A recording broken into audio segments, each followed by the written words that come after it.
Tonight on the Face Off Hockey Show, the All-Star Weekend happened. We talk about that, I guess, like we have to contractually. We'll have our Patreon pick on how we fix the All-Star game.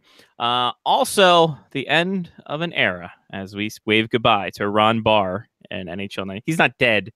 It's just the Yager. We'll talk about Yager. All that and then some. It's a Face Off Hockey Show coming up right now.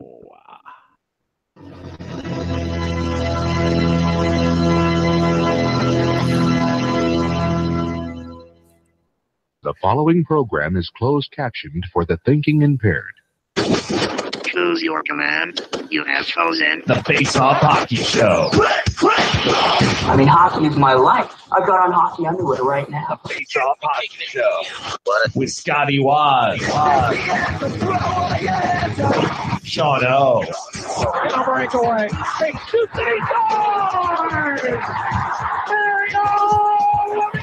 And the P-Boys, Johnny and Mark with the C. Yeah, baby. You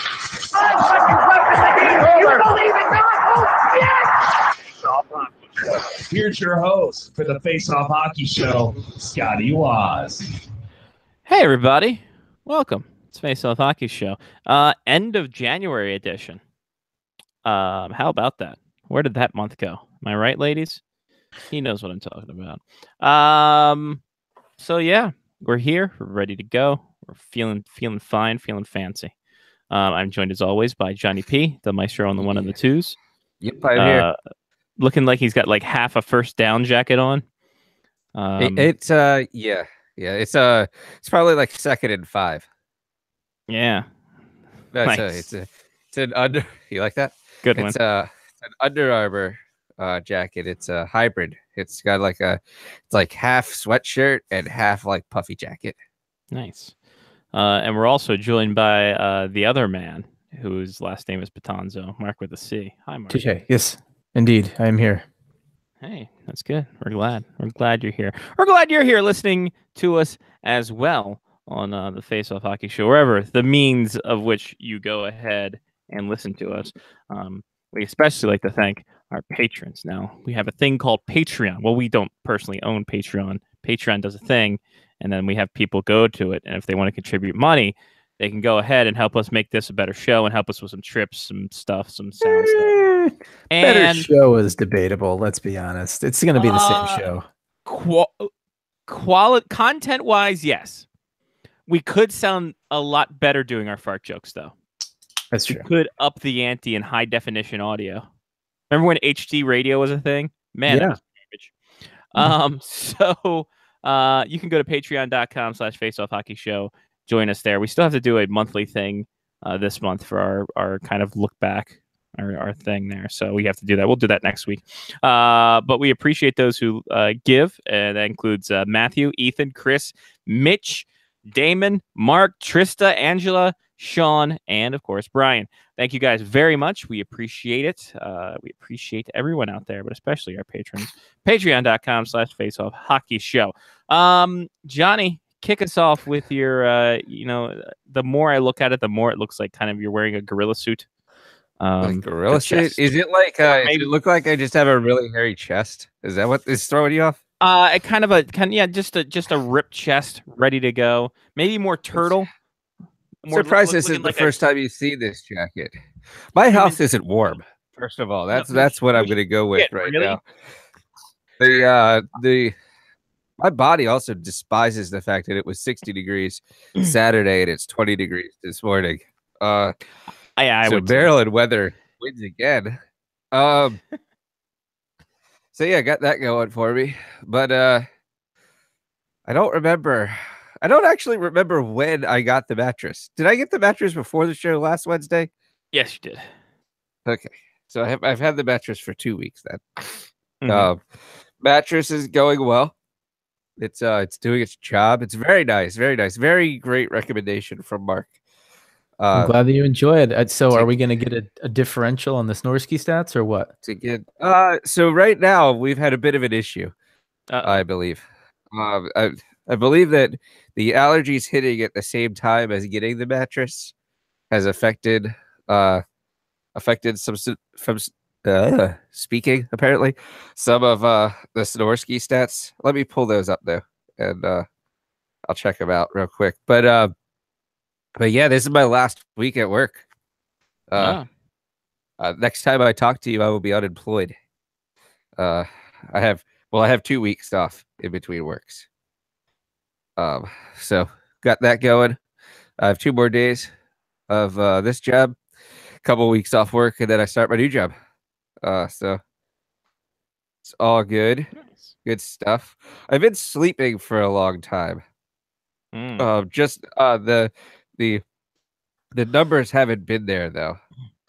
Let's see if I can do past 7 days here.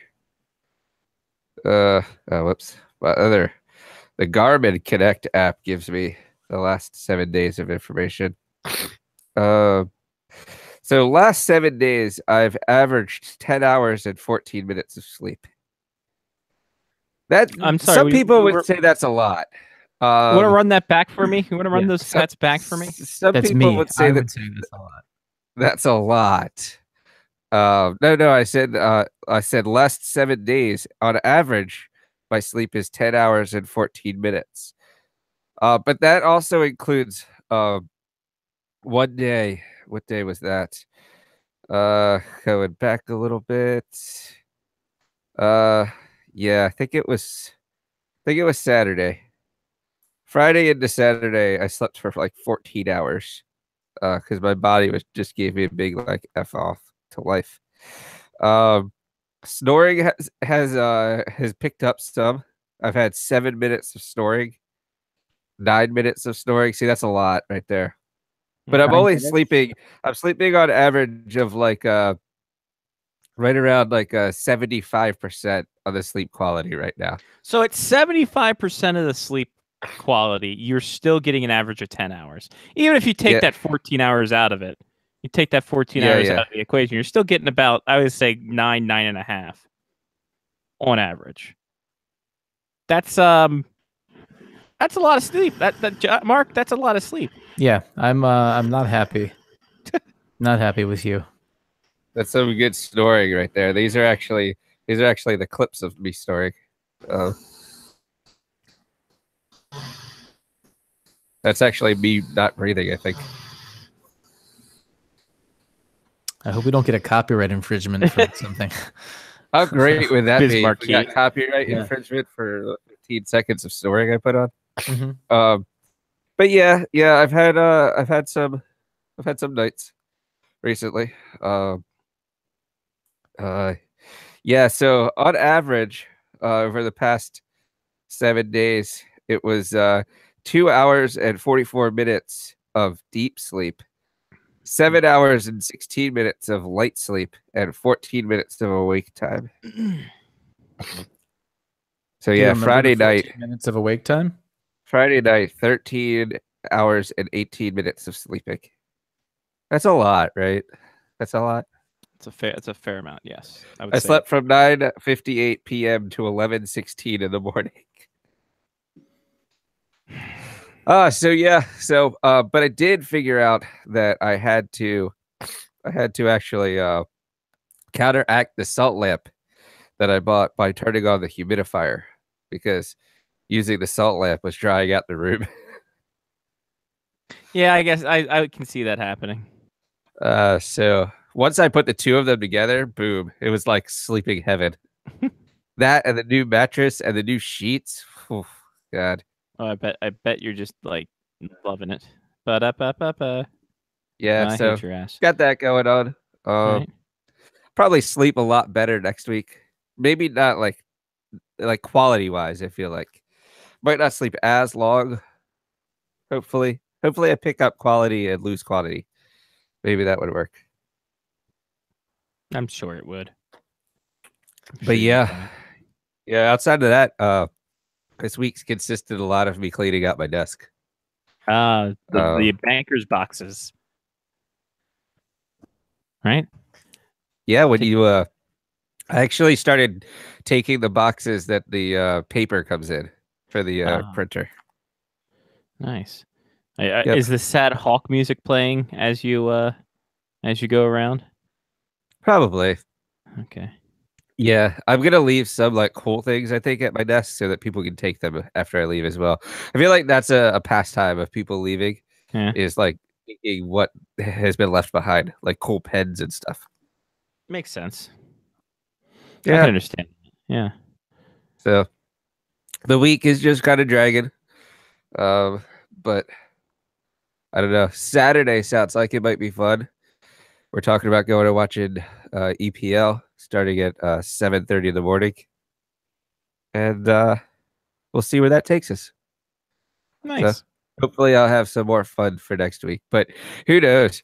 I do have an early diss to like charity organizations, I guess, that take this is not going to go well. That take furniture. When you like say on your website, like, hey, we take furniture and we like resell it and whatnot for cheap prices. That's cool. That's a really cool story. Except when you don't take furniture from people. If you advertise that you take furniture, you should probably actually take it. I've emailed 2 different groups in the area that would like come and pick up things at my house that I'm trying to donate, like an entertainment center and a 6-foot by 8-foot wardrobe that you just have to put together from IKEA. Mm-hmm. And both of them so far have been like, nah, we're good, thanks. So I was just like, fuck it, I'm gonna take it to the dump then. There you go. But I think it's stupid when you're like, hey, we take donations, and then you get to pick and choose which donations you take. Like, that's basically when you're telling people that you're just trying to make money off of them. Sounds right. Well, let's be honest. Isn't the whole point of a donation is that they just take it and it's like, here, you throw this away. Essentially, they can see what they can essentially see what they can use and then go from there. I get it if you don't want it. That's awesome. But you can get rid of it. And that's, yeah. But you could probably resell what I'm trying to give you anyway. Yeah, exactly. That's interesting. Interesting point. I don't know. So yeah, that's what I got. All right. I think I'm good for this week then. All right. Mark, what do you get? 2 hours? 2 hours sleep? Yeah, that's about right. Total for the week. For your weekly average or total? No. Total. No, I sleep probably about 3.5 hours at a time. Hudson's up pretty much on schedule every 4 hours or so because he gets hungry. So we got to figure that one out. I think we have a pediatric appointment this Friday, so we may go ahead and try to see if we can start him on solids soon. So yeah, we'll go from there, and we're hoping that if he starts on some solids, that he might sleep longer, and I can get some better Snorsky stats. Nice. Other than that, I don't know. I got nothing really else going on. Didn't travel this week, so that was fun. Stayed home. Good times. Saw McClure. Hey. He's very, very McClure right now. He's McCluring around. Well, yeah. I don't know what the verbiage. Yeah, I don't know. Where's the verb? Yeah, there we go. That's all I got. Sweet. I had overnight, so my schedule's all wonky. Yeah, nothing really. It was hockey weekend for me. We did the hockey. I was hoping today that I would come to you with my newest acquisition, that being a koala kigurumi, aka a koala onesie. Sadly, I missed the delivery and it is waiting at the UPS store for me. So that will have to wait till next week. But also, my car died again. Apparently, when they put the battery in earlier this month, it was a faulty battery and died instantly. So much so that nothing worked in the car. The power locks didn't work. When I tried to crank it, nothing even teased me to work. It was just a garbage battery. from the start. So that was fun to deal with. But I was able to get a rental car for a day, a 2018 Dodge Charger. Still had that new car smell to it. So that was fancy. I didn't want to give up the car. It looked great. Felt great. It's badass.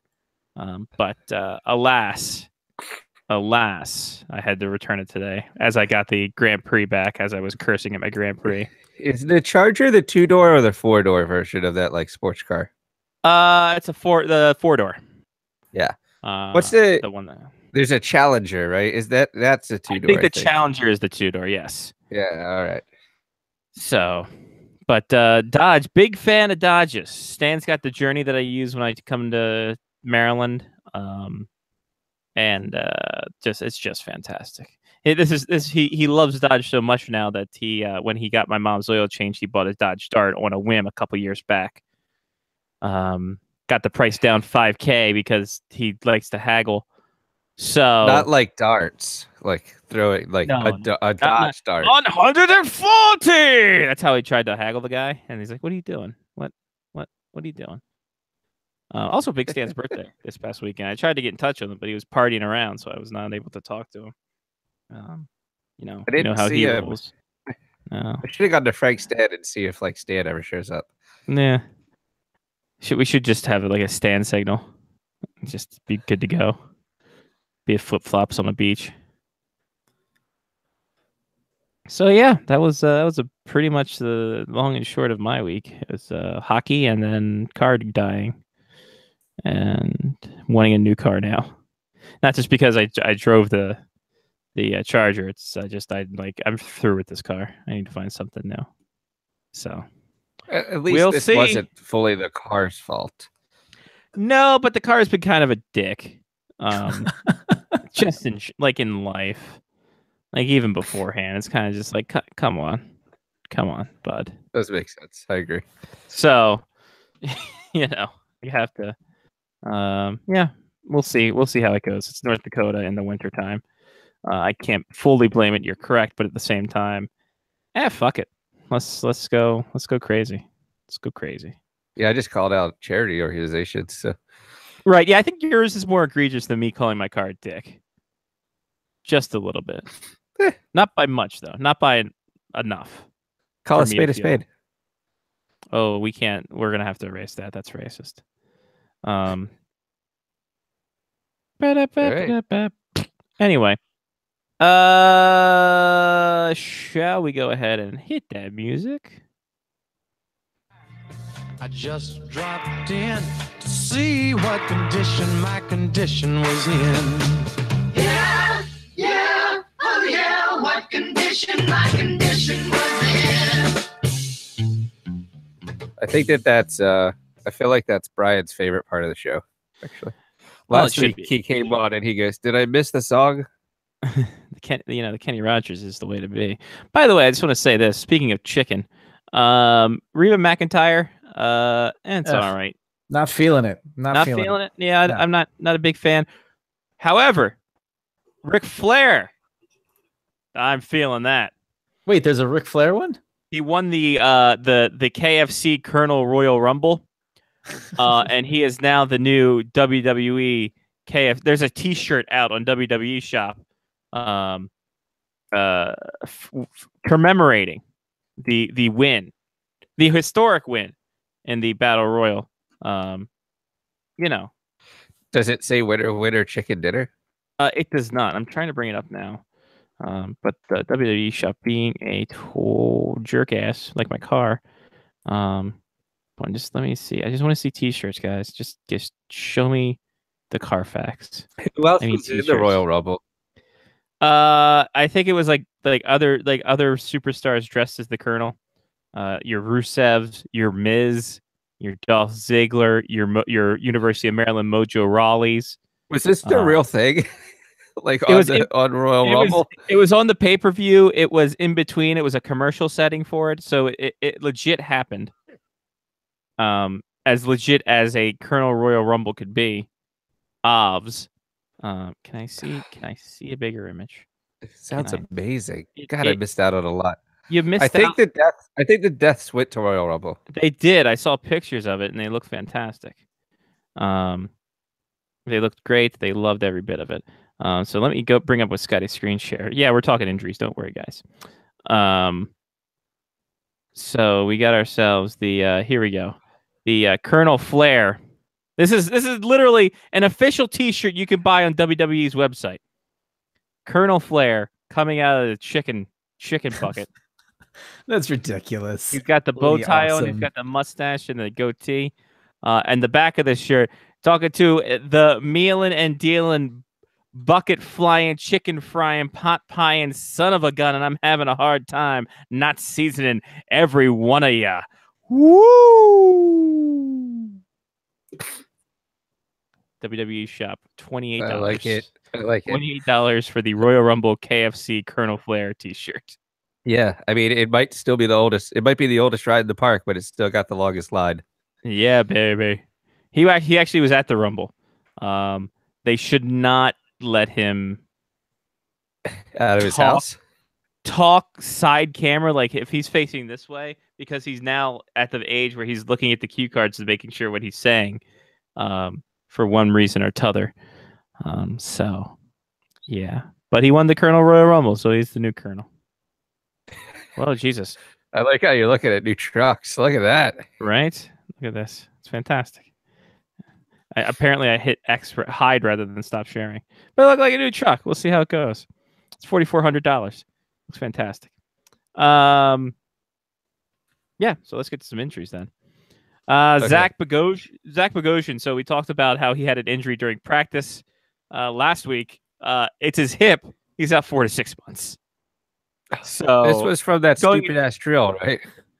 Yeah, it was from that drill where, they're like, we got to have more compete. We got to be harder competitors. Competers. An ass I am. 4 to 6 months. Oh. So, whoops. Wow. There's your compete level. Joey Jojo Thornton had a surgery on his MCL, clean up some stuff, repair some stuff. He has out. There's no timetable for his return. You almost have to figure the best part now is to let him rest until the playoffs and then get him back then and hope for the best. So the Penguins way of making the playoffs. And the Chicago Blackhawks as well. Patrick Kane being out for a while. Yeah, have somebody hurt, put him on long-term injury, bring in somebody at the trade deadline, and then when the cap doesn't exist anymore, bring that really good player back. It's like, oh my God, Patrick Kane, he's miraculously better. So there you go. Jacob Trouba has an ankle injury. He is out 6 to 8 weeks on that one, as the injuries start to mount up for the Rough Riders for the Winnipeg Jets. Nathan McKinnon, upper body injury. He's day-to-day, but aren't we all? Took a pretty weird hit last night's game, and then he's not fun. Not having a fun time with that. Also, Andrew Shaw, lower body injury, 4 to 6 weeks. So we asked on the Patreon, the people who had access to it, they answered. And as of the showtime, I'm going to double check here just to make sure the results are a final. It is a final. Wait, nope, that's last week's. It is a final. We had the idea of a personal modern era Mount Rushmore that we would partake in. However, the winner was president of hockey. Okay. Of hockey, and that would be on the heels, of course, of Jaromir Jagr getting waived by the Calgary Flames and then being assigned to HC Kladno, the team he owns up in the Czech Republic. Also, the last of the NHL players who played in NHL '94. Rest in peace. But the Patreon pick was fixing the All-Star Weekend. Now, I don't know how much of the All-Star Weekend you guys watched. I watched. How much did you watch, Mark? I watched a little. I actually watched most of the. I watched most of the skills competition, but a very small portion of the actual game itself. I saw highlights of the game, and then I watched most of the skills competition from the press box at UND. In between action. Johnny, you? I watched some of both. I watched the Saturday night Seals Comp, and then I had the All-Star game on. I can't say I watched it, but it was on my TV. Okay. So it was there. It was available. Yes. So I mean, and the thing that I presented was, and I've been saying this for years, make the All-Star weekend more of a Comic-Con situation in terms of you have a skills competition. That's great. People can see hockey. Just the hell with the game altogether. The hell with the game altogether. Have it like a big convention center, do a fan fest, Comic-Con kind of thing. You have different speakers, you have different things here, autograph sessions. That way the players can go to a place just randomly, not have to play hockey. They have a skills competition where they dick around in, and then that's that. Onward and upward. Because I think that a lot of guys now, because you get suspended for a game if you don't go to the All-Star game, I think guys have to go begrudgingly, and therefore, it's kind of just sullies the good name of the All-Star game, so to speak. Thoughts, I would say that this year's. Well, so I like that idea a lot. I think that they had a like question and answer type day on Friday, like a media day, almost, that I don't remember seeing in the past. So maybe that's new. But I like the the fan fest thought to an All-Star weekend a lot, and just a skills competition. I almost felt like the All-Star game itself is starting to has started to jump the shark in this 3-on-3 already. Oh, already? Like it's year like 4, and nobody gives a shit about it anymore. So, like, I don't know. I feel like that's just dumb now. It is what it is. The goalies played pretty well this All-Star game, so that was cool to see. Mm-hmm. And the changes to the skills competition they were kind of weird. I like the accuracy shooting. That was a cool twist. I did like the accuracy shooting, but I like it more when things blow up. So if it would have been like styrofoam blocks with LEDs in it that lit up, so you like the whole styrofoam thing lit up, and then you like destroyed it, then hell yeah, I'm all in. But like having these things with plexiglass on them where it takes the guy 4.5 minutes to unscrew it with a regular screwdriver. Like, first of all, get the guy a power tool. Somebody please give the guy a power tool if these things are gonna break. Yeah. I saw that too. For the targets. Yeah. Yeah. But second of all, I didn't expect them to be like stationary things that you just like kind of hit. That was very like basement football throwing type of like arcade game. I don't know. I expected it to be different, I guess. I wanted it to be different. Let's put it that way. Mm-hmm. What I didn't like at all were the stupid ass gates where they had to like pick the puck up and like flip it through. That was dumb. That completely destroyed the entire flow of the event. The passing event was kind of cool. That was interesting. It was interesting. But I think they need to refine those things if the lights are going to hop on, because the lights weren't fast enough. Yeah, because guys are just getting to the gate and it's just like, oh, well then. Just waiting for it. Yeah. But on the whole weekend, I don't know. I would first of all cut out the musical act. The musical act is dumb. Yeah. Like, I don't care who it is. Like, you could bring in Justin Timberlake, but if they're gonna play one song and they're gonna move the stage on and off the ice for that one song, that's just stupid. Mm-hmm.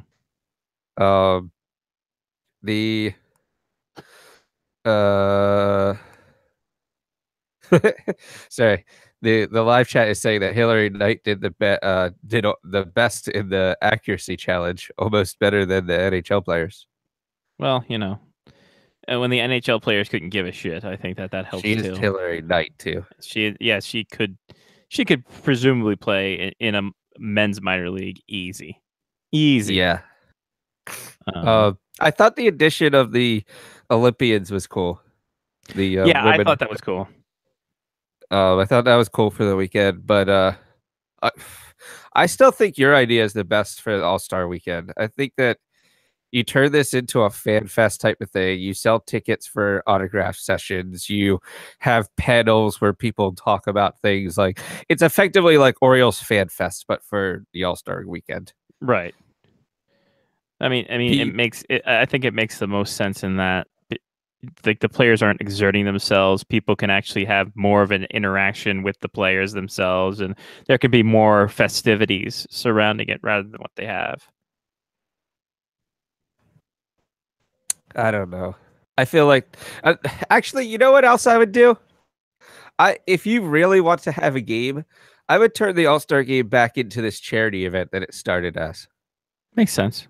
I would have whatever city is hosting the All-Star game have some sort of charity that the funds from the game go to, and I would have the home team play against All-Stars. I don't know, one All-Star from every team or something stupid, or like something like that. Well, the ECHL used to do that. They did a team of All-Stars against the host team. They kind of changed that this year when they went to that whole divisional thing because everyone else is doing it, so why not us? They also held it on a holiday Monday at 1 p.m. either. So I think that while other games in the league were going on that night, so whatever. But at the same time, it's just like it seems fun. Where kind of fun, where you could have the hometown team be there, and then you have all-stars from all around, one per team join up. Unlike next year, where it's going to be half of the Toledo Walleye are hosting, and they're going to have a split squad. So two teams of Toledo Walleye, and then there's one team of Eastern Conference All-Stars, one team of Western Conference All-Stars. So, good job. Interesting. ECHL. Yeah. I feel that you get the fans in it that way too, right? Because then the home fans want to go and see like the Lightning take on like the All-Stars, and you could have fans from other teams fly in just because it's Florida, and I don't know. I think there's more to it if you make it like an event like that instead of like, hey, look, we picked 8 All-Stars. There's 6 forwards and 2 defensemen, and there's 2 more goalies. So there's 10 players on each division team. Woohoo! Let's go. Let's make this happen. Yeah. It seems the most plausible if you want to do it that way. So I mean, I don't know. I always like the Comic-Con aspect. I always like the fan. I went to Orioles the All-Star Game Fan Fest when it was in Baltimore in '93, and then that was a cool experience because you got to do different things. And I mean, the Fan Fest at the NHL Draft, I mean, there's some stuff there to take in. I mean, it's granted, it's obviously a lot of the same things that you go to thing to thing to thing, but for people who don't travel to these marquee events, like, it's new to you. So, I think it's a pretty neat situation. I don't know. I think that you have to fix it because I think a lot of players don't want to go. They like going to the games, but they don't want to go to the games to play at the risk of injury of some crazy BS like that. So I'm not sure. I think that they're not going to change it just because tradition. They'll have a game because tradition. Why not just have like a Young Stars game? Do all the minor league All-Star game at the NHL All-Star weekend. That'd be something. Prospects turning. Whatever happened to the Young Stars game? Like, why? Is that just the All-Star game now because everybody's under 25? Kind of. Yeah, there's not really many like guys who aren't All-Stars as it is. I mean, hell, Brock Besser's a rookie and he won the MVP. Austin Matthews. Part of it was for great year, though. Yeah. Austin Matthews is under 20 or at 20, and he's marquee. Jack Eichel, 20, he's a marquee. Connor McDavid, 21, marquee player. So you can't have really a Young Stars game when the freshman or sophomore are kind of leading the way. Connor McDavid is fast, by the way. Yeah, he is. God, that guy can skate. I was surprised at oh God, what's his name for the Tampa Bay Lightning, who was the second place. Oh, I can't remember his goddamn name now. You know the other thing that I would change while you're thinking about? Sure. Who you're the guy I was thinking. Oh, Point. You were talking about Braden Point. Yeah, right? Didn't he skate Point first? Yeah, Braden Point. Yeah. Of the Tampa Bay Lightning. The other thing that I would change, and I don't know how feasible this is to occur, it's just something I want to do. I would have the skills competition be whoever wants to be in it, not just all-stars. So, like, if Zdeno Chara wasn't an all-star and he still wanted to be in the hardest slap shot and he gets his way to all-star weekend, then he's in the hardest slap shot.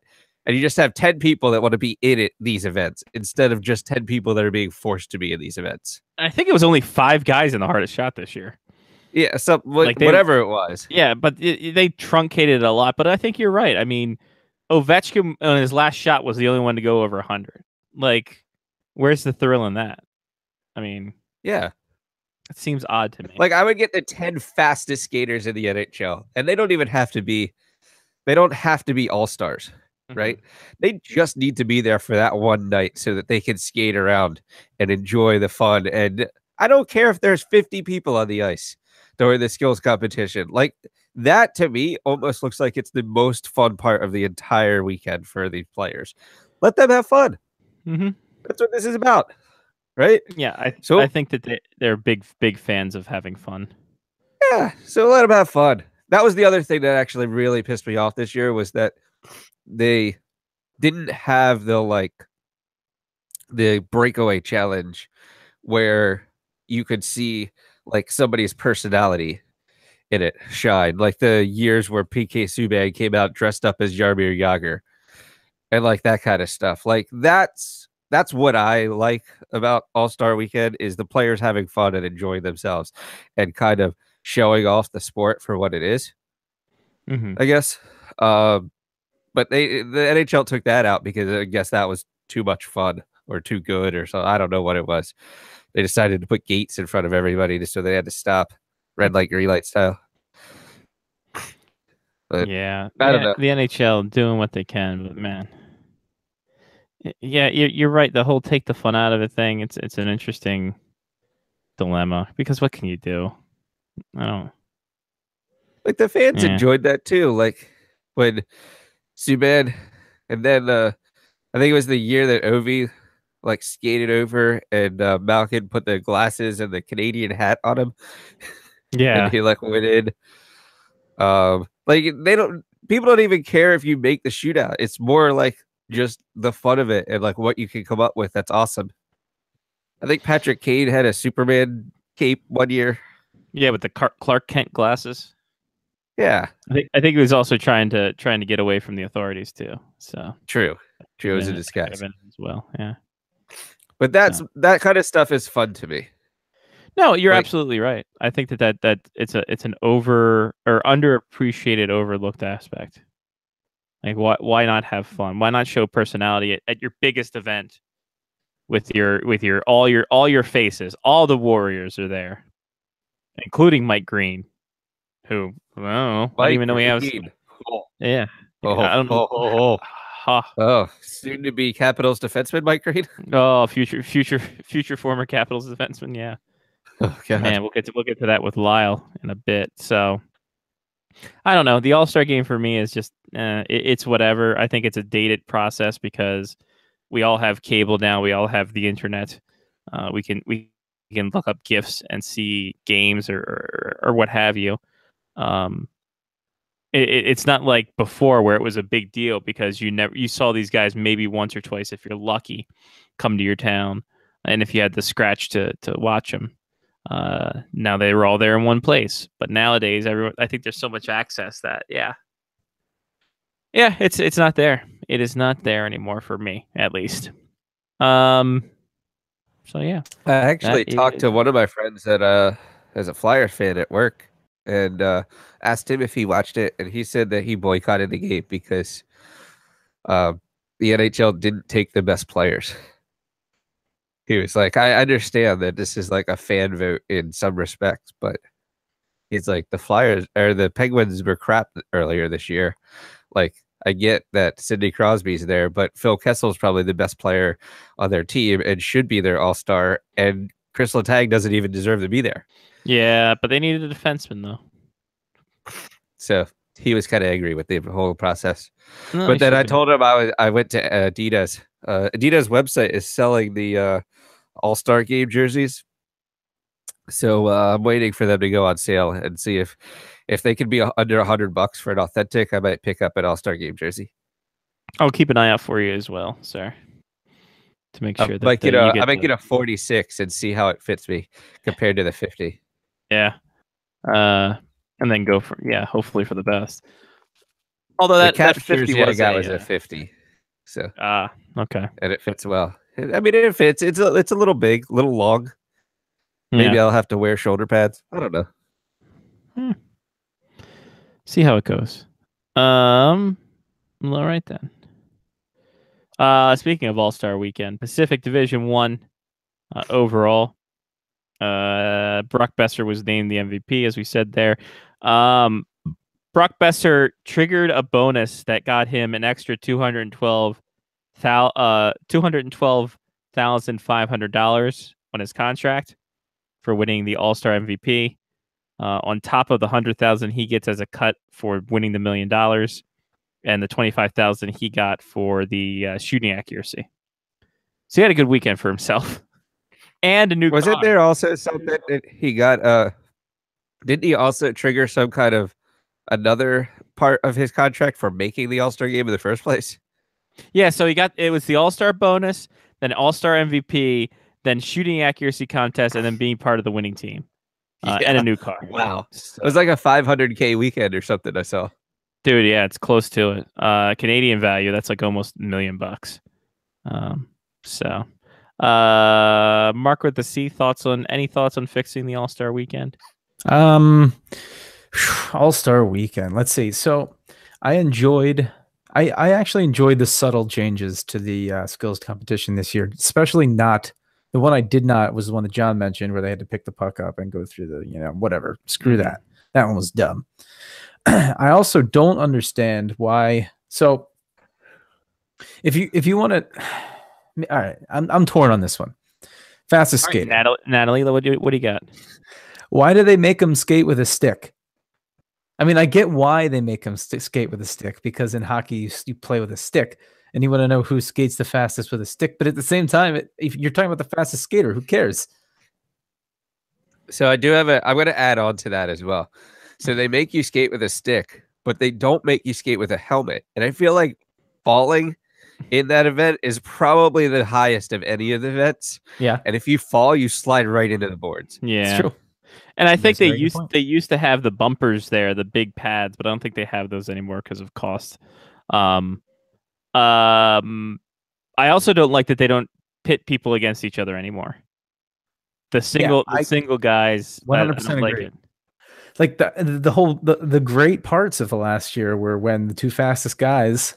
Well, I don't know if they did it last year, but when I was a kid, when the two fastest guys were going head to head, and you saw them cross the line at the same time or very slightly. This whole like one heat and getting it out of the way, and having Connor McDavid go last and just blow everybody out of the water. I mean, that was so anticlimactic. So what's the point in even doing it if you're going to do it that way? Great, just give it to McDavid every year and we'll call it a day. Yeah. No, you're right. So anyway, what would I change about the weekend? I don't know. Not do it. Yeah. That's pretty much all I would change. It's the players clearly don't take it seriously anymore. Not that they ever did.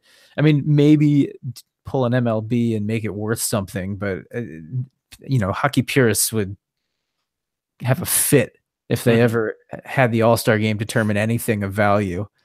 So I don't know. It's just silly. You know what I would do is I would take, well, so you can't even do that. Take a team of NHL All-Stars and, play another country or something like that, like they used to do in the old days, or MLS style. But you can't do that because most of the best players are already here. So you can't really do that. What So- if they brought all-stars from the KHL over? They played against the NHL all-stars for shits and giggles. I know that a couple years back, the AHL took on Swedish Elite League team Färjestad in their all-star game. So an all-star roster made of AHL players played the roster of Färjestad. So that was a thing. I would like the KHL All-Stars against the NHL All-Stars, or I like to call it the NHL All-Stars versus the former NHL All-Stars. Yes. So yeah, I don't know. It's really not much you can do anymore. Like everything's been done, and it's not fun anymore. At least to me, it's not. Like the players, a 3-on-3 tournament's all well and good, but you can tell they're not really trying. The last thing you want is for a guy like Braden Holtby to pull a groin trying to make a save on a 2-on-1 or a 2-on-0. Like he's not gonna push very hard getting across the crease. These games don't mean anything, and if they're just for fun, then I don't want to see them. Bring back Fox Tracks maybe, and I'll watch. There we go. Sounds good. That's all I got. No, I like it. It was a good. I want styrofoam things with LEDs in it that blow up. That's what I want. See, that's what I wanted to get to. You were saying that you thought they were going to be disposable with LEDs, and that is so easy to do. So easy, and it would probably be cheaper than whatever the hell those things were that required airtime to fix. That probably cost more than developing a styrofoam thing that had an LED in it. Just the 10 minutes of airtime or whatever it was that it took for the guy to take an actual number 2 Phillips head screwdriver out there and try and fix the thing. That was ridiculous, like John said. But anyway. Nice. The live chat would like to know who won the AHL All-Star game against the Swedish team. Do you know? I think the AHL won like 7-2. Let me see. Because also Färjestad played Färjestad. I did watch the AHL skills challenge also. That was on after the NHL All-Star game. Alan May was on it for some reason. I was confused as to why Alan May was there, but Alan May's he's doing work. God, how do I not spell Färjestad? Like, come on. God, AHL All-Star game. I'll just look that up. That's probably much better. Just ask Brian if he has he obviously has the internet. Right. Well, he likes to have us, be the news, be the director of fun when it comes to. All right, here it was, the All-Star Classic in St. John's. 7-2 AHL All-Stars won in the game. The skills competition much closer, 18-17. This is in 2014. AHL All-Stars. Let's see who was on this list. Please give me a goddamn stats. Bet you it was Chris Borg. No, yeah, I bet you it was too. It was not. So I can let me see. I'll find. What we'll do is I'll find the roster and we'll play guess that roster. Oh God. So I have the AHL roster here in front of me, including current Washington Capital Brett Conley, Mike Hoffman of the Binghamton Senators, Colton Sisson, Ben Street, Ryan Spooner, Ryan Strome, TJ Brennan, Jake Allen, Martin Jones, Braden McNabb. Who's who of who? Couple of Rob Zettler was the head coach. So you got that. It's my favorite, Zettler. Yeah, I know. So there you go. That was that. Skills competition rundown. Like we said, McDavid won the fastest skater. Alec Pietrangelo won the passing competition he beat Drew Doughty by a minute. Drew Doughty took 1:47 to complete the course. It did not go well for him. Marc-Andre Fleury won the save streak competition, which we're idiot. That was actually really funny as well. Yeah. Like way to create a game that could literally have gone for an hour. Yeah. Johnny Gaudreau won the puck control relay, and Alex Ovechkin won the hardest shot, while Brock Besser won the accuracy competition. That was impressive. I actually, so I enjoy what they did with that this year. Because I think we were talking about that last week, I should say, about how it's more natural to make shooters shoot for a space that they don't know they're shooting at yet, because that seems more like hockey to me. Yep. What I didn't understand was that the general skills competition or whatever, I guess the accuracy passing portion of it, they were going to do the same thing with that. I thought that was cool too. And having the targets a little bit off the ice for saucer passes. I think that and the accuracy shooting were more accurate to actual hockey skills than in years past. Yep. So good on them for those. Yep, they're trying something new. They're doing their best. They're trying. Damn it, they're trying. Non-all-star things. Mike Fisher unretired today, and he will join the Nashville Predators. Wow. He Teemu Selanne this thing, and he will be playing for the Nashville Predators. Congratulations. I don't know. Carrie Underwood doesn't have any new albums coming out, does she? No, I don't know. I don't think so. A PT Cruiser. Jaromir Jagr, like we said, waived by the Calgary Flames and is headed to HC Kladno, the team that he owns. The last of the NHL 94 players playing in the NHL has now gone. In related news, Peter Nedved said he is unretiring to play against Jaromir Jagr in the Czech League. So Peter Nedved, shout out. Way to get your name back out there. It's a day of unretires. I know, right? The New York Islanders are going to play 12 games at the Nassau Coliseum next season as they prepare for their move to Belmont Park. Also, they're getting the hell out of Brooklyn.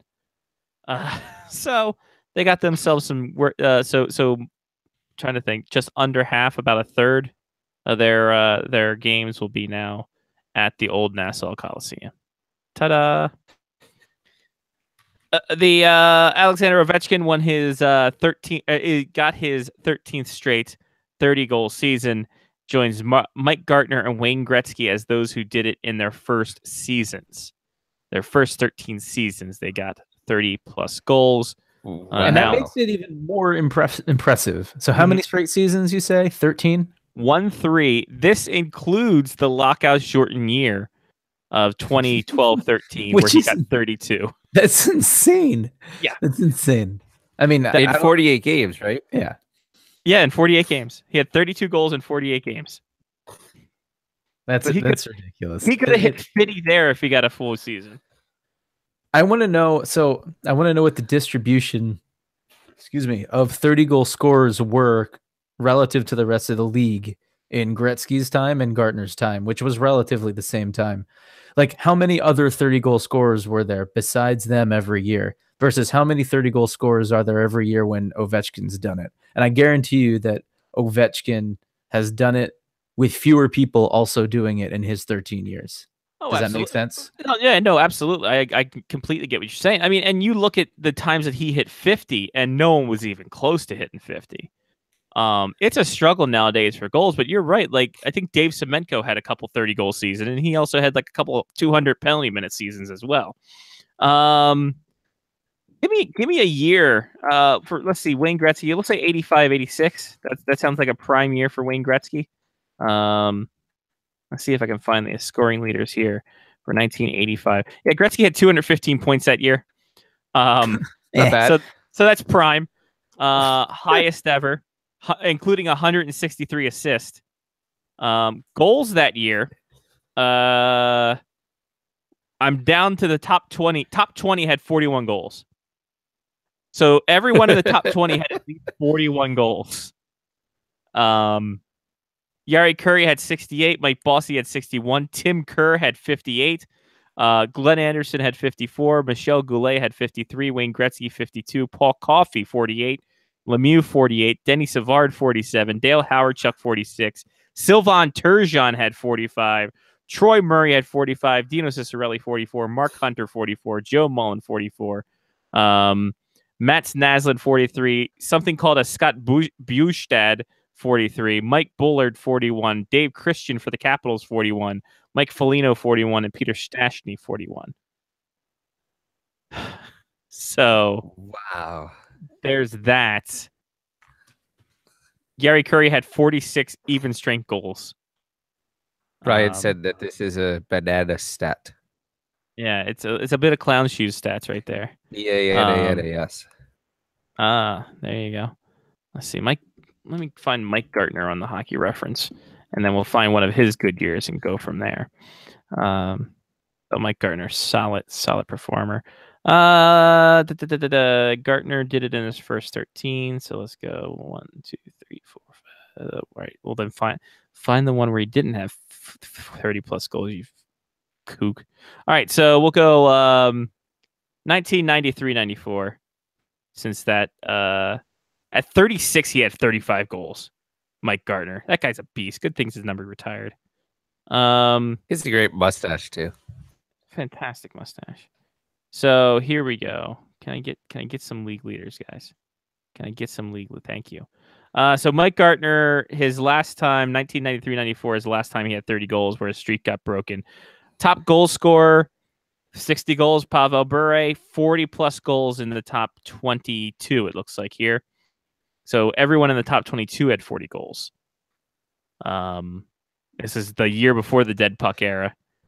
So that's an interesting. Bob Kudelski had 40 goals, everybody. Bob Kudelski, 93-94. Shout out. Wow. Yeah. And Ovi also did this on some crap hockey teams too. Yeah. And you have to remember too, when you look at when Jerome McGinley won the Rocket Richard, like I think he had 41 goals.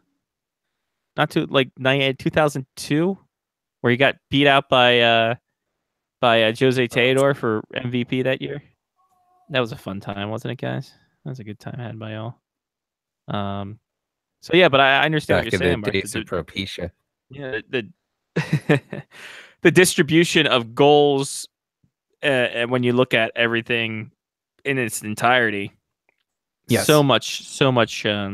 Gretzky and Gartner had a better chance of getting 30 goals in their day and age than Ovechkin has had in his 13-year stretch. The last time Ovechkin hit 50 was 2015-16. Ages ago. Right? 50 goals exactly. The top 20, it looks like the top 30 had 30 goals plus. So you only had 4 40-plus goal scorers. It was Tarasenko, Jamie Benn, Patrick Kane, and Alex Ovechkin that year. So, I mean, you look at everything involved, and just there's I don't know if there's less goals to be had because the goaltenders are better, the gear is evolved, or what have you. Yeah, it's an interesting situation going on, but I think Ovechkin getting that 30 for his 13th straight season, very impressive. Now he's just got 20 more to go before he can get that 50 and be one step closer to joining Bossy and Gretzky for most 50-goal seasons in a career. Join now, Lyle Richardson popping on with us. Hi, Lyle. Hey, how you doing, guys? Good, buddy. We're good. We're just finishing up with some news here, and we'll get your take on these last two news bits before we get a pickup segment and say a bit adieu to Mark, as he has other podcasts to do. Daddy and Me podcast. Two preseason games happening in China. There's also going to be games in Sweden and Finland next season. The Edmonton Oilers and New Jersey Devils will start in Finland. Yep, then they will play preseason games in Europe like Switzerland and Germany. So they will be there. The Florida Panthers and Winnipeg Jets will play games in Finland in early November. And the Chinese games, where is it? Where is it, guys? It doesn't look like there is any team's name for the Chinese games. I'm not seeing it here. Oh, well. The Kings and Canucks went earlier this year, so we got that going for us. Prepping for the 2022 Olympics, everybody. Don't worry about it. Things are going to happen. It's looking great. Also, San Jose is hosting the 2019 All-Star Game. Ta-da. Congratulations, everybody. You did it. All right. So the pick'em segment.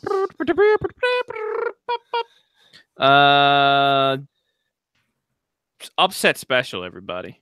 All right, I get to pick last. Mark wins. Mark won this week. 13 goals to Johnny's 11 to my 8 to Lyle's 6. Ooh. We will be doing the pivoted though. It is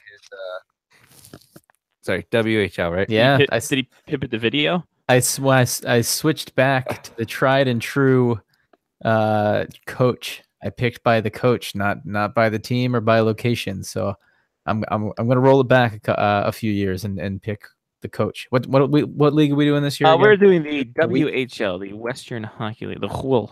The wheel. The wheel Wheaton. The wheel. For the year. Wheel. As my notes fall out. The Johnny's got 136. I've got 123. Lyle 112. Mark 89. Still has not cracked triptych. Oh. A shame. So we are doing the wheel. The wheel. The wheel. So Lyle, you get to go first. Well, of course, again, going with my wrestling themes, and there's plenty to choose from in here. There's a fair amount. I have to give it up. I have to give it up to the wheel. There's a lot in there. There's very obvious ones, and I'm going with a very obvious one: the Moose Jaw Ultimate Warriors, ladies and gentlemen. Moose Jaw. I've never done them before, so. Yes. All right. Then that puts it to me. I am going with nothing in particular. In all honesty. I'm going to go with the Swift Current Bronco Busters. Mostly because their coach is Emmanuel Viveros. I think he coached Barca. Not sure. But he played 29 games with the North Stars. So he's got that back in their heyday. Right, exactly. So then that goes to John. I found a team that, as long as I can count, have the same number of characters, and that is the Kelowna Rockets. ROCKE.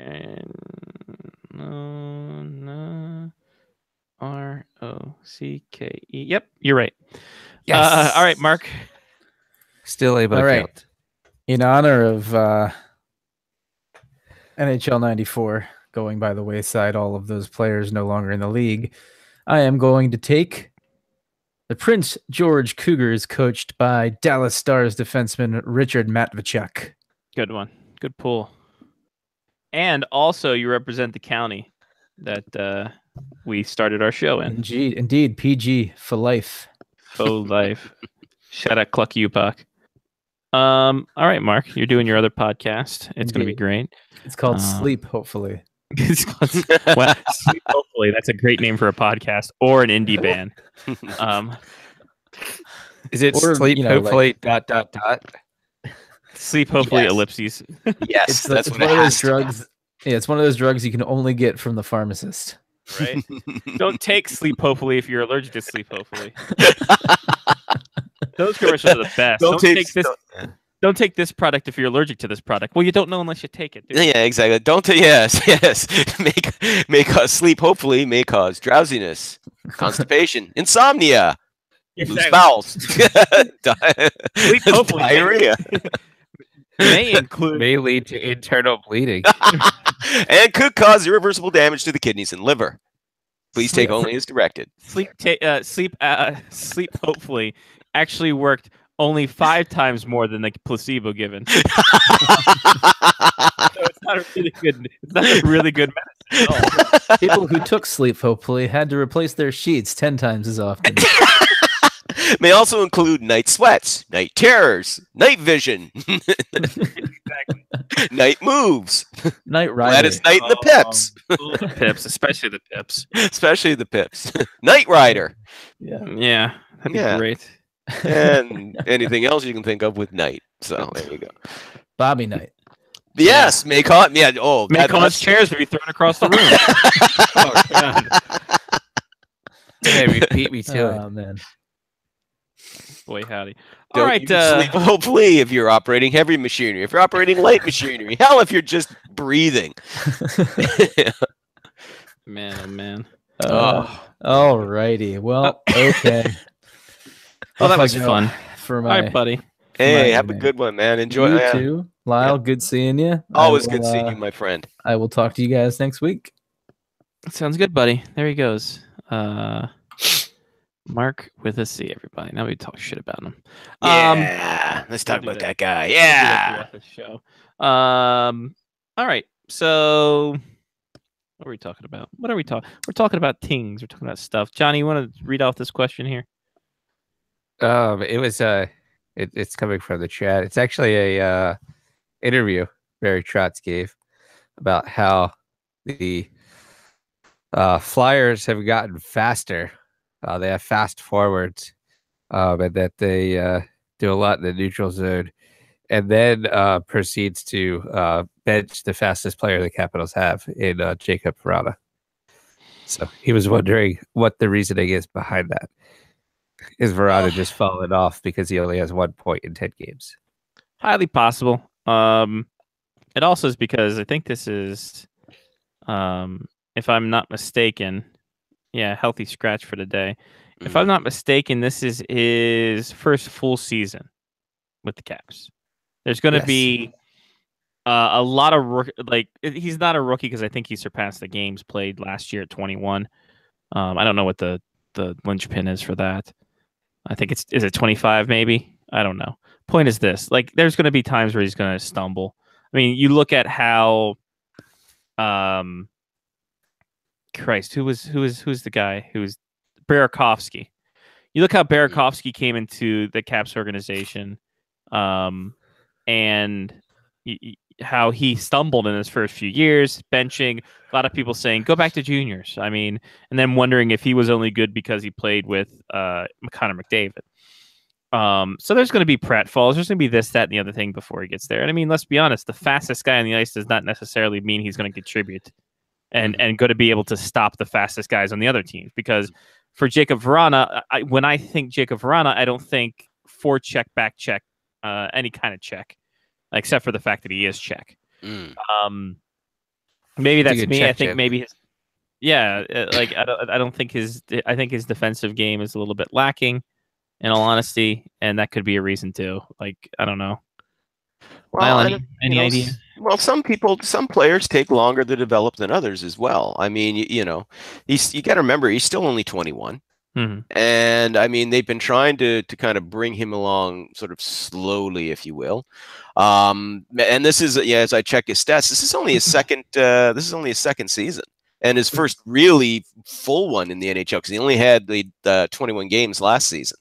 Mm-hmm. And then he went down to the Bears. But again, it just some players, they take a little longer to develop. I mean, you look at Sam Bennett in Calgary. That's another example. The kid, top 10 prospect, was can't miss kid.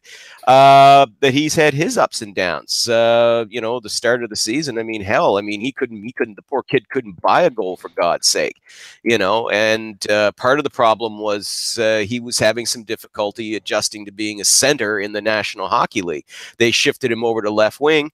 And now his play has improved. He still has work to do, but he's another kid that's only 21. And again, some of these guys take a little longer than others, but I would just say you got to be patient with him. This season obviously isn't going to be his season for a big breakout, but that doesn't mean that he's not capable of having it down the road. And let's be honest, Lyle, things for the Caps are going to look up once they reacquire Mike Green, as he was recruited by Ovechkin during the All-Star Mike Green. I apologize. I have to get his full title properly. Is Mike Green a good fit? First off, we'll before we tackle the other thing, we'll tackle this. Mike Green to the Caps. Give me some percentages of this happening. All right, I'm gonna say 35%. That this happens. The only reason why I kind of go that route, it's not that there's anything against his skills, but and it doesn't sound or seem like there was any real kind of bad blood between him and Barry Trotz during his final season there. But Green made the comment about how he went through some adversity while he was there in Washington. Now, he didn't elaborate as to what that is. The assumption can be made. Obviously, you know, he had a lot of injuries that hampered his effectiveness while he was there. But there could be some other things as well that was going on there behind the scenes or whatever. He has a full no movement clause, so he can control where he wants to go. If Washington was to express interest in him, would he reject it? I don't think that he would necessarily, but I think it depends on how much interest there is in him and what other teams are calling and where he thinks he would be a good fit, because he also has to take into account that, I mean, he's coming up for unrestricted free agency, you know, and he's got to try and keep his brand up there. You know, I mean, he's 31 now. He's still gonna want to look for a decent contract, for at least a decent 3-year contract, maybe for around the same salary that he's making now, probably a little less than that, but to try and keep it as close to that as he can. So, you know, I think obviously he's going to want to go where he's going to have the best chance, not just to maybe win a championship, but to shine. You know what I mean? To really pad his resume, to prove, you know, hey, look, I'm still, you know, an effective defenseman here, and I can be worth, say, 3 years at $5 million a pop. Okay, I can still be worth that. So, you know, and hey, listen, he didn't look out of place in the All-Star. Again, I realized the All-Star game, but you know, he didn't look out of place there. But it's one of those things where you put him with good people and good coaching, and that, like, he's going to shine because he's put in a good system. Yeah. Whether or not Barry Trotz's system is that, yeah, you know, maybe we'll never know. So I have a weird question though. Like, why would the Capitals even do this? Because they need a defenseman. Yeah, they do need to bring in a veteran defense. That is the universal consensus from all the punditry that's covering the Capitals in terms of what their needs are, and that includes Washington ones as well. Wasn't that tried last year though? Well, Johnny, it fits the narrative every year. Yeah, but they shot really high last year with Shattenkirk. This year, they're not considered being. Or is it different because Green already kind of knows the system? Well, he knows the system under Boudreau. I don't think he ever played under Trotz. Yeah, exactly. It's not that he didn't try, but let's face it. I mean, the strength of Mike Green's game is not defensively. He has improved in that over the years. Let's be fair to him, he has. But his strength is his puck movement ability, and to be able to, with that first pass, be able to help his team put points on the board. You know, especially as a power play specialist. So, you know, I don't know if he would necessarily be the type of fit they'd be looking for. But I do think they're going to want to look for defensemen. I just don't think they're going to want to shoot for the biggest guy on the board. You know what I mean? Yeah. I think they're looking at a depth guy, not a top pairing guy, the way they kind of envision Shattenkirk. I think they're looking at maybe a fourth, fifth, or sixth D-man. But I also don't see the Caps needing another defenseman that can move the puck. Like I think they do. We have Carlson, Orlov, Niskanen. Like, I would almost want another defenseman that plays defense. So an Eric Goodbranson, bring somebody in. I'll get Eric Goodbranson from Vancouver, for example. If you were going to go that route, that's what you're saying. Yeah, like if they wanted to bring in a veteran defenseman, yes, I would go somebody that maybe covers them a little bit over the Juice and Madison Bowie, like rookies going into the playoffs type of thing. Yeah. But I don't know that Green fits on this team is my big issue. Yeah. No, I can understand that, especially while his defensive game has improved, it hasn't gone to the point where he shut down Mike Green. Yeah. But again, I mean, that could also depend too on how things go over the next 3 weeks. I mean, heaven forbid, but let's say, you know, one of your puck moving guys, like let's say Niskanen gets hurt again, you know, and this time, let's say he's going to be out for a while. Well, maybe that sort of shifts your view, and maybe you look towards Mike Green, provided he's willing to return to Washington. You know, provided he wants to come back there. Not that he wouldn't want to come back and you know, because again, sure, he was only just hanging with, you know, he spoke briefly with Ovechkin, and he, you know, spent a little more time hanging with Braden Holtby. Doesn't seem like there was any personality clashes. In fact, Ovi, as he said, yes, I'd love to bring him back, you know. But again, as you guys are saying, to your point, though, is he necessarily the right fit in there? No. So if you're talking a shutdown guy, then maybe you're looking more towards somebody like a Goodbranson. who is a right-handed shot as well too. Mhm. So Yeah. What is the deal? Because apparently, obviously the Canucks want to use him as part of their future, and he could be the cornerstone of this defense. What are we hearing about extension talks with him and the Canucks?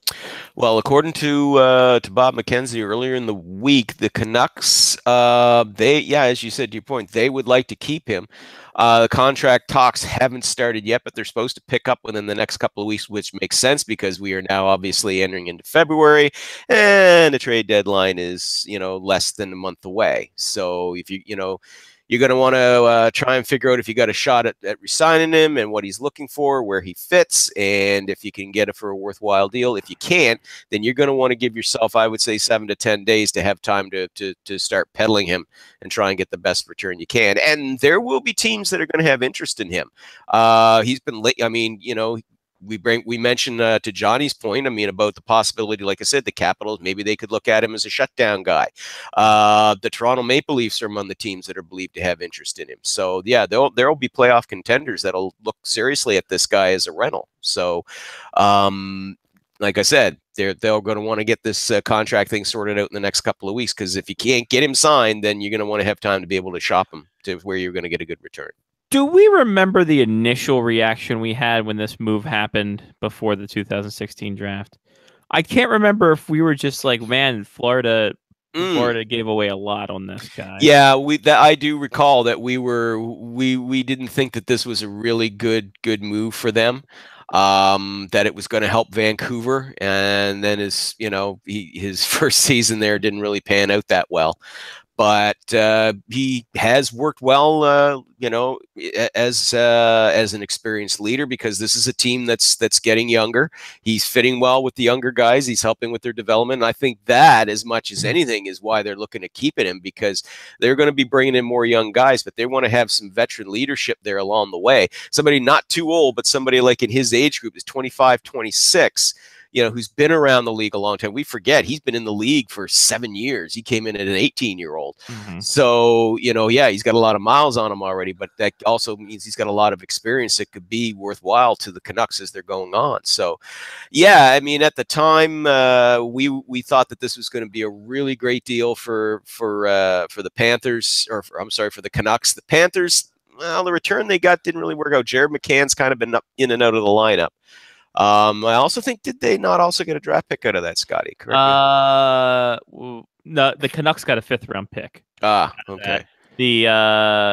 Where's this one? 2nd and 4th round pick to the Florida Panthers in that one. Let me see what that. Yeah, what did they get out of those? Yeah, let me see. What especially the second rounder. Come on, Hockey DB, load up, you son of a bitch! I swear to God. So the 5th round pick for the Canucks turned out to be Cole Candela. The 2nd round pick for the Florida Panthers became Rasmus Asplund, and the 4th round pick for the Panthers became Jonathan Ange. So nothing. Yeah. So at the end of the day, you could actually say that the Canucks actually kind of got the better of that deal in a sense. Yeah, in a sense. Well, and especially if they're able to keep him. If they're able to sign him to a 7-year deal, I think that's Well, or at the very least, you don't even need to get him for 7. If you can talk him down to 5, I think he'd be amenable to that as well. And that'll put him towards the tail end of depends on that sweet spot of a prime that he boasts into, because it'd be 35. Well, not to mention as well, it keeps him there with the team while they're building, which could have him within 3 seasons if their upward trend goes the way that it could go. Especially, God, with a kid like Brock Besser. Can I just say, guys, by the way, speaking of Besser, well-deserved accolade there for him at the All-Star game. The kid has, crossed another milestone here. He's proven he can hang with the best in the league. Granted, it's the All-Star game and it's 3-on-3, but this kid's the real deal. This is the foundation piece that the Canucks needed going forward. No offense to Bo Horvat, obviously, a terrific center. To any of the to some of the other younger guys that they've got in their system right now, but Besser's the deal. He's the real deal. He's the next superstar. He will be the face of that franchise when the Sedins ride off into the sunset. No question. Oh, absolutely.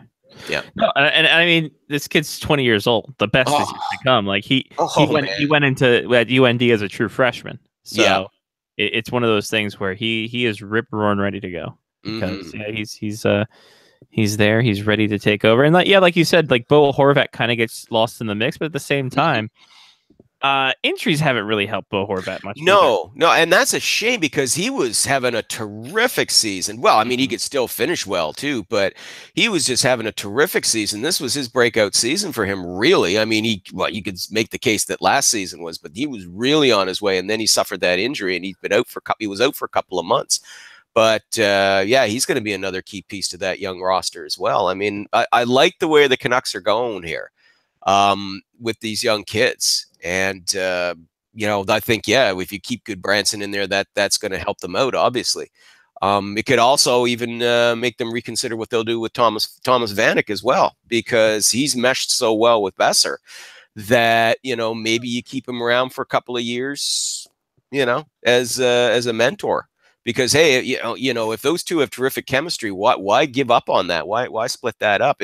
Provided, of course, if Vanek's looking for a decent, will accept a decent contract. The guy's 33, 34? Yeah. So, I mean, you don't want anything more than 2 years, and you don't want crazy, stupid money there either. But, it could be worthwhile keeping just to maintain that chemistry and be a mentor for Besser. Yeah, you can never have too many people watching over Brock Besser. So, especially if he's going to continue on this role like he has been. That I can definitely understand why. Was it Daniel or Henrik who said he's the best shooter that they've ever played with, that they've ever seen? One of the, I mean, no, all due respect to Anson Carter, of course. Yeah, but I mean but come on, I mean, these guys had Marcus Naslund on their team, for God's sake, And I mean, and I'll be the first to say that when he left, which was literally right after they got eliminated by BU last spring, in the he didn't even get on the bus. On the bus, he's just like, love, peace, and hair grease, guys. I'm going to Minnesota. And that next day, he was playing against the Wild. Like I didn't think he was ready because he had suffered a wrist injury. Yeah. He had been double pumping on his shots. He had been not taking advantage of he was still a great scorer. He still had like 16 goals in 30 some games, which is pretty impressive on the college stage. Yeah. But I mean, at the same time, I'm just like, he's lingering. Like these injuries are lingering a bit. Why are you gonna do this? Like the Cranberries. So, exactly. But I mean, it's a situation where it's just like he could have stayed another year and performed, but I think he knew right off the hammer. And he's just like, I had wrist surgery. So what? Now I'm gonna make the money while I can. Oh yeah, and now I'm good to go. Boy, is he gonna be worth every penny of it. Yeah, I mean, again, with all due respect also to Matthew Barzal, who's a terrific young player in his own right as well. But, man, I got to give the edge to Besser for the Calder. I mean, it's just me. If I had a vote in this, and I don't because I'm a freelance guy, but if I had a vote in this, I mean, Besser would be my guy for the Calder because that shot is just deceptively so quick and strong. And, this... You know who it kind of reminds me of? Sakic. Yeah. Just a quick little snap, and it's so powerful and so so sneaky. It's a sneaky snapper. Yep, sneaky snapper, but it gets the job done. Yep. Oh boy. So. Does it ever? Yep. Yeah, Barzal should have been in the fastest skater competition. That would have been something if he just showed up just randomly. Yeah, see, that's just what I mean. Put the 10 fastest skaters into the thing and let them show up and let them do whatever they need to do and then leave. Adam Pruteau, my former Hockey News colleague, I mean, he made the suggestion. He did a list of things that could make the All-Star game better, and he said you could kind of do it almost like a Royal Rumble entrance in a way, like surprise people showing up for the skills competition or something like that. You just count it down. Good God, that's Matthew Barzal's music. Yeah, that'd be great. They just skate out of the tunnel. Who's the next guy? Oh my God! Oh my God! Hey, man, That's it. In concept, that's really good. In reality, that will never occur because as soon as someone's spotted in the airport, we'll know. Everybody will know who is there for the weekend. Wait, you'd have to bring every player to Florida. Right, exactly. Everyone show up to Tampa, or else you're fired. Okay, just show up, guys. Shut up and show up. Shut up and show up. It's the All-Star Weekend slogan. Shut up and show up. NHL All-Star Game. Shut up and show up. I'm sure you didn't watch, did you, Lyle? Actually, I did. Hey, look at you. Yeah, You're evolving. My heart's not quite as flinty as I thought it would be as I advance. No, but your drinking water is probably better than theirs. Yeah, true. But no, when they went to the 3-on-3 format there, a couple of years ago, I mean, that piqued my interest. And I was like, okay, well, let me check this out and see if it's going to be worth it. And then, with the whole thing, and then with John Scott, and I was like, okay, not bad, NHL, not bad. I'll come watch your All-Star Game.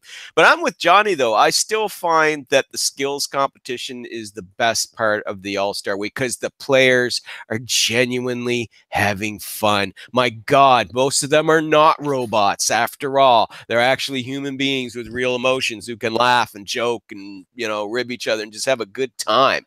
Instead of, and no pat answers either. None of this, they're going to quarantine, because they can't give the cliched answers, but they don't have to because they're hanging with friends and buddies and things like that and making new friends. I mean, one of the best moments of the whole All-Star Weekend for me was after Brock Besser took his turn in the accuracy shooting round. And Sidney Crosby came up to him and introduced himself, shook his hand, and the two of them sat there on the ice, knelt there beside each other on the ice, and just chewed the fat for like 10 minutes.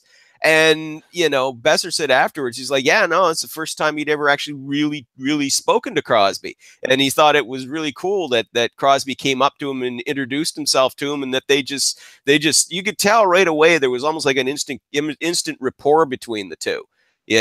So I thought that for me, that was the best moment. It was like, yeah, way to go, Sid, you get to know one of the young stars. You're so impressed by the kid. You went up and introduced yourself to him and started talking to him about everything.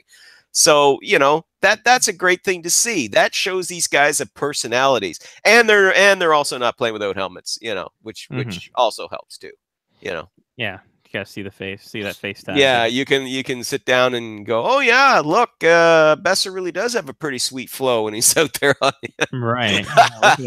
The salad, ladies and gentlemen. Yeah. Also, I mean, listen, you can go there, you can have some fun, you can meet some new friends, you can tamper with other players saying come to this team. The recruiting process is interesting, Lyle. This whole, hey, how about you? I wouldn't mind if this guy was on our team. Hey, you guys like Tampa Bay a lot. Some of you guys can come here if you want. Yeah, it's really nice. I don't know why I'm talking like that, thinking that's my Steven Stamkos impression. Hey guys, you really like Tampa Bay. You can come here. J-Wins, guys, we're gonna have a fun time. We're gonna go for the Stanley Cup, and they call this place Hockey Bay. They had a thing they said "Seen Stamkos," and I was in the press box most of the time, thanks to that molded fuck. And then it's fun. You're a towel. I'm not a towel. You're a towel. That's the theme to Funk It Down. Anyway, yeah. So anyway, but yeah, but no, I mean listen. Hey, players are going to talk. Right, they're getting a bit there in the room. They're gonna talk, and I'm sure there's some good-natured kind of, hey, if you were thinking and stuff and everything. But it's one of those moments when you're just like in a movie. It's just like, man, think of the times you could have together. Think of the times, and he scoots away just to get a better look at the accuracy competition or some shit. And it really makes somebody think. It makes Alex Pietrangelo think about the new deal he just signed. Like, you sit there, you just you just kind of fist bump there in the room afterwards. Just go, yeah, we'll talk next year. Austin Matthews is going, yeah, hey Drew, hey, yo, listen, aloha, oi, holla at your boy, if you know what I mean. Yeah, exactly. I don't know what you mean. I don't know what you mean. Like, what are you talking about, Austin? That doesn't make sense. You're not Hawaiian. You're from Arizona. But anyway, I mean, it's a fun. This is fun tampering, right? Like this is. For heaven's sake! This is not Brian Burke going something about the Sedin twins and everyone goes up in arms. Yeah, no, of course not, because that cannot be considered tampering. That is not part of tampering. Tampering is obviously a general manager, from a rival team talking to a player whose rights belong to another team without permission from said team. And say, hey, why don't you come sign with us this summer? Hey, I think you'll really like it. We have slushies in the dressing room now. Yeah. Exactly. Yeah, the cherry flavored. Exactly. Exactly, because we know what you like. They're kind of just like, I'm not 6. That's not gonna work on me. But anyway, fun tampering, guys. Don't worry about it. It's fun. What about like who's going to be buyers? There's been a lot of rumors in terms of the New York Hockey Rangers. They're having a nice little sell-off. Is there any team that is in fire sale mode? Is there? And I'll preface it by saying, can there be a fire sale mode in a salary cap era? Oh, there can, but this year, honestly, yeah, there's teams that are sellers, but nobody's going, that's it, everything must go. Clearance sale, everything must go here. I mean, I know our buddy Larry Two Fingers Brooks there at the New York Post. Larry Two Fingers. Exactly. Yeah. Larry Peck and Shoot. Yes. But that he was saying that, the Leafs are seriously, or the Rangers are seriously considering moving this guy, moving that guy. And listen, I don't doubt that they're going to maybe, seriously listen on some guys. They're obviously going to try and move, unrestricted free agents like Rick Nash or Michael Grabner if they feel that they need to move on with younger talent. And yeah, they could listen to offers for McDonough or Zuccarello, but are they going to turn around and trade all 4 of those guys at the deadline? Of course not. I mean, some of those guys, it makes sense that you're going to wait until the offseason, because let's be honest, if you're going to move a guy like Ryan McDonough, yeah, teams are going to be interested in him, but they're not going to be looking to take on his salary, I don't think, right now. I know it's only one more season, that he's got left on his contract, but the Rangers aren't just going to give him away either. They're going to want to get a decent return back. They want they want to build with youth. So I look at all those 31 teams, and I mean, even the Coyotes, for God's sake, they're not in fire sale mode. There's going to be players they're going to ship out. They're going to look at moving out, but now they're not clearing the decks here, not at all. So this is just one of those weird years where there's a lot of teams who are going to be sellers, who I really think are looking at not a rebuild but retooling. You know what I mean? Or a reset. It's like, okay, this year was crap, but couple of moves here, bring in a couple of decent players, and next season, then we could be, right up in there. So, because I mean, a lot of teams look at what like how teams like Colorado have improved this season, and they're going, hey, they just made one move and that changed everything. So all we need is maybe a couple of moves here. We don't need to sell the farm, to get better. Quick, just pull the cartridge out and blow it out, and it'll be fine. That kind of thing. Yeah. I mean, I don't even think Buffalo can really be considered to be in fire sale mode. I mean, there's still God knows, there's still a lot of work that's got to be done there. But again, this is a team, they regressed this season. But who are you going to move out of there? I mean, there's the veterans they do have. Some of them are on contracts you just can't get rid of, that are going to be very hard to get rid of. And the young guys that you do have, I mean, they're going to be reluctant to move them. The only real movable piece that they have, their best trade chip, is Evander Kane. And everybody knows he's going. Everybody knows he's going to be traded. I'm sure Kane knows he's going to be traded. It's just a question of who's going to come up with the best offer. Are they going to get 4 pieces for him? No. They can ask for 4 pieces. I don't blame Jason Botterill for doing that, but everybody realistically knows, okay, he's going to start high. And then when we get about, 3 days from the deadline, it's going to be like, okay, what's the real asking price, Jason? Yes. It's it's a roster, a pick, and a prospect. The RPP. You get yourself a roster player plus pick or mid round pick and a prospect. That'll be the real price. As it often is. As it usually is at the deadline. I mean, that's usually the way it goes. It's not saying that these guys.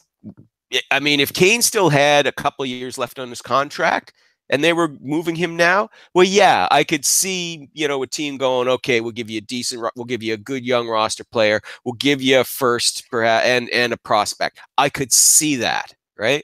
But the guy's going to be a UFA this summer. Why are you going to give up a lot for a guy who could take off on you, right? During the summer. You don't want to take that chance. So, yeah. I mean, hey, if Botterill can get 4 good pieces for him, then, my hat's off to him. But I don't think it's not going to happen. He'll get 2 for sure, and I think that's going to be about it. Yeah. Let's just come on and be real, everybody. Yeah. Who's buying? We talk about some of the guys who might be sellers. Who's going to be the desperate buyers in this, where we just need to be in Washington Capitals win now mode? Well, I think St. Louis for sure. I think St. Louis is going to bring in a scorer by the trade deadline. There's been so much talk linking them to Ottawa and Mike Hoffman.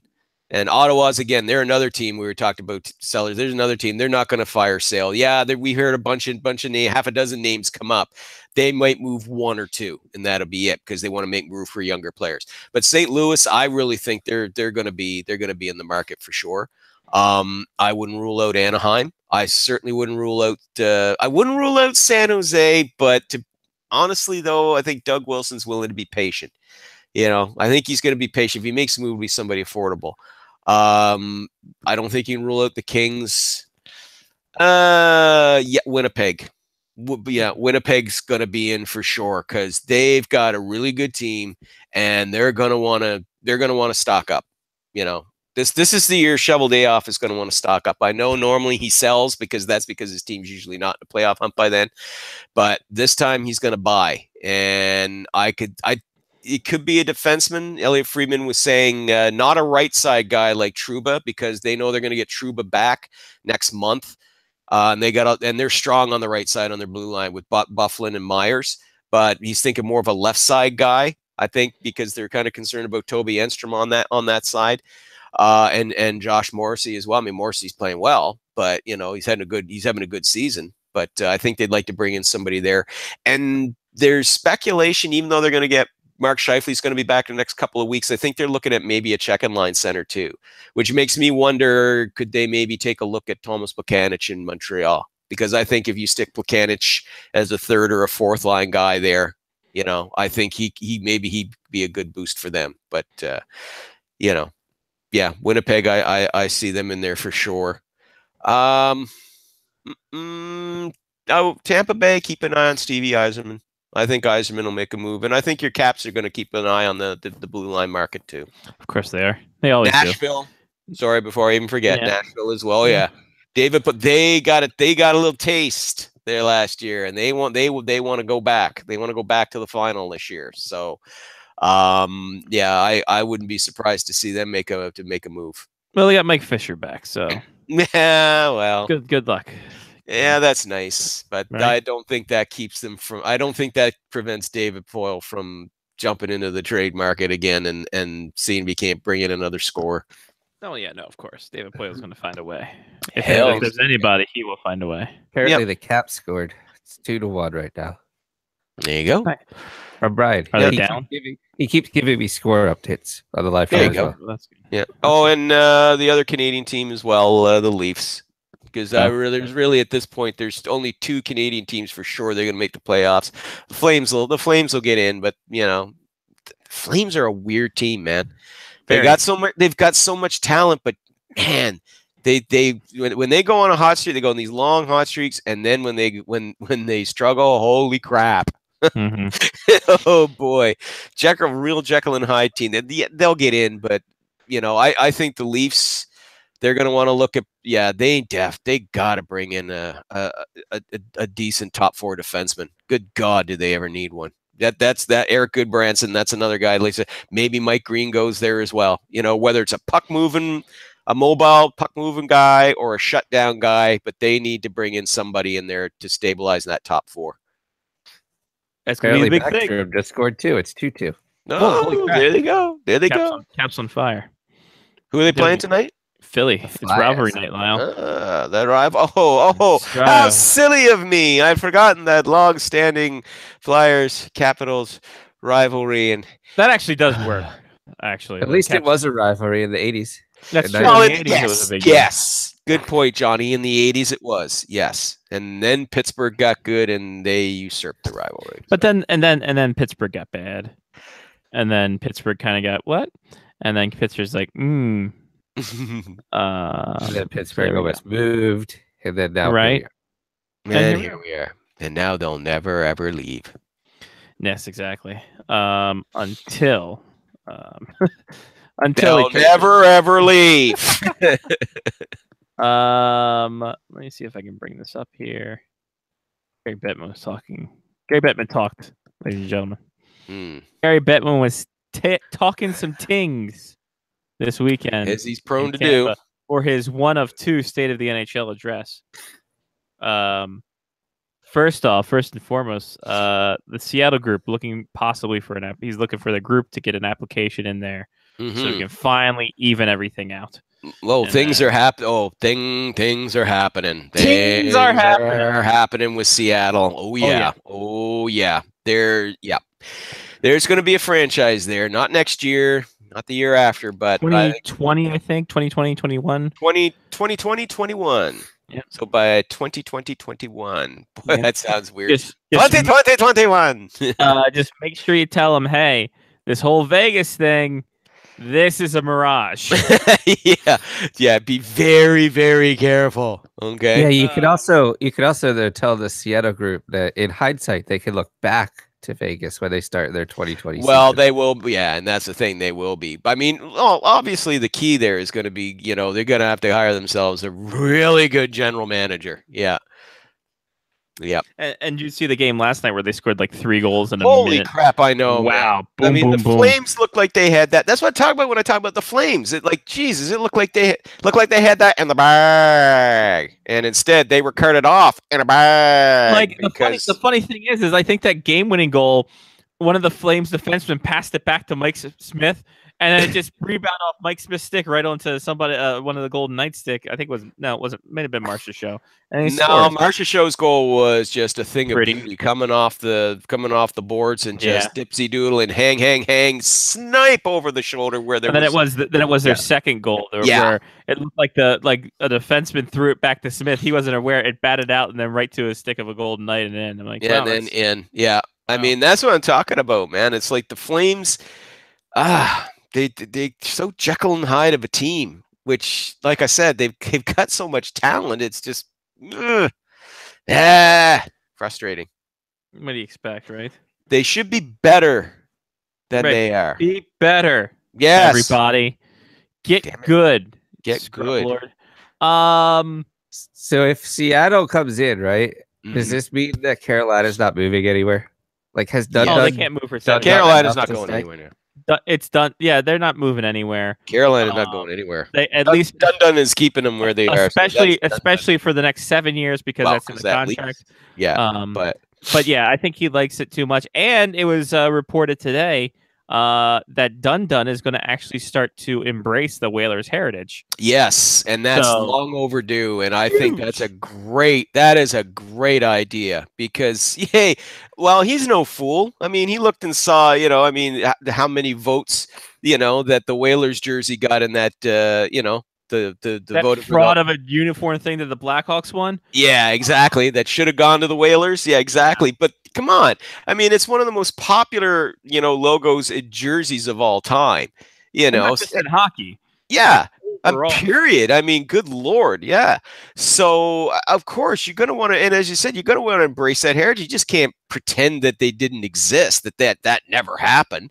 You have to kind of embrace that, So good on him for that. I mean, this shows some fresh thinking at the top. I mean, granted, I mean, it's a lot. It takes more than just obviously throwback night, a couple of throwback nights for jerseys to do that. But this is at least a positive indication that there's some fresh thinking going on there with the new Hurricanes ownership. So I applaud it, and they better play at Blast Bonanza whenever they score a goal too, when they're having throwback night, or it's just not going to be worth it.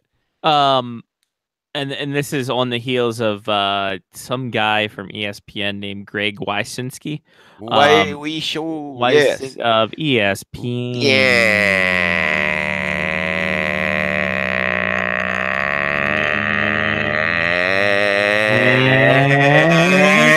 THQ. The audience is deaf. On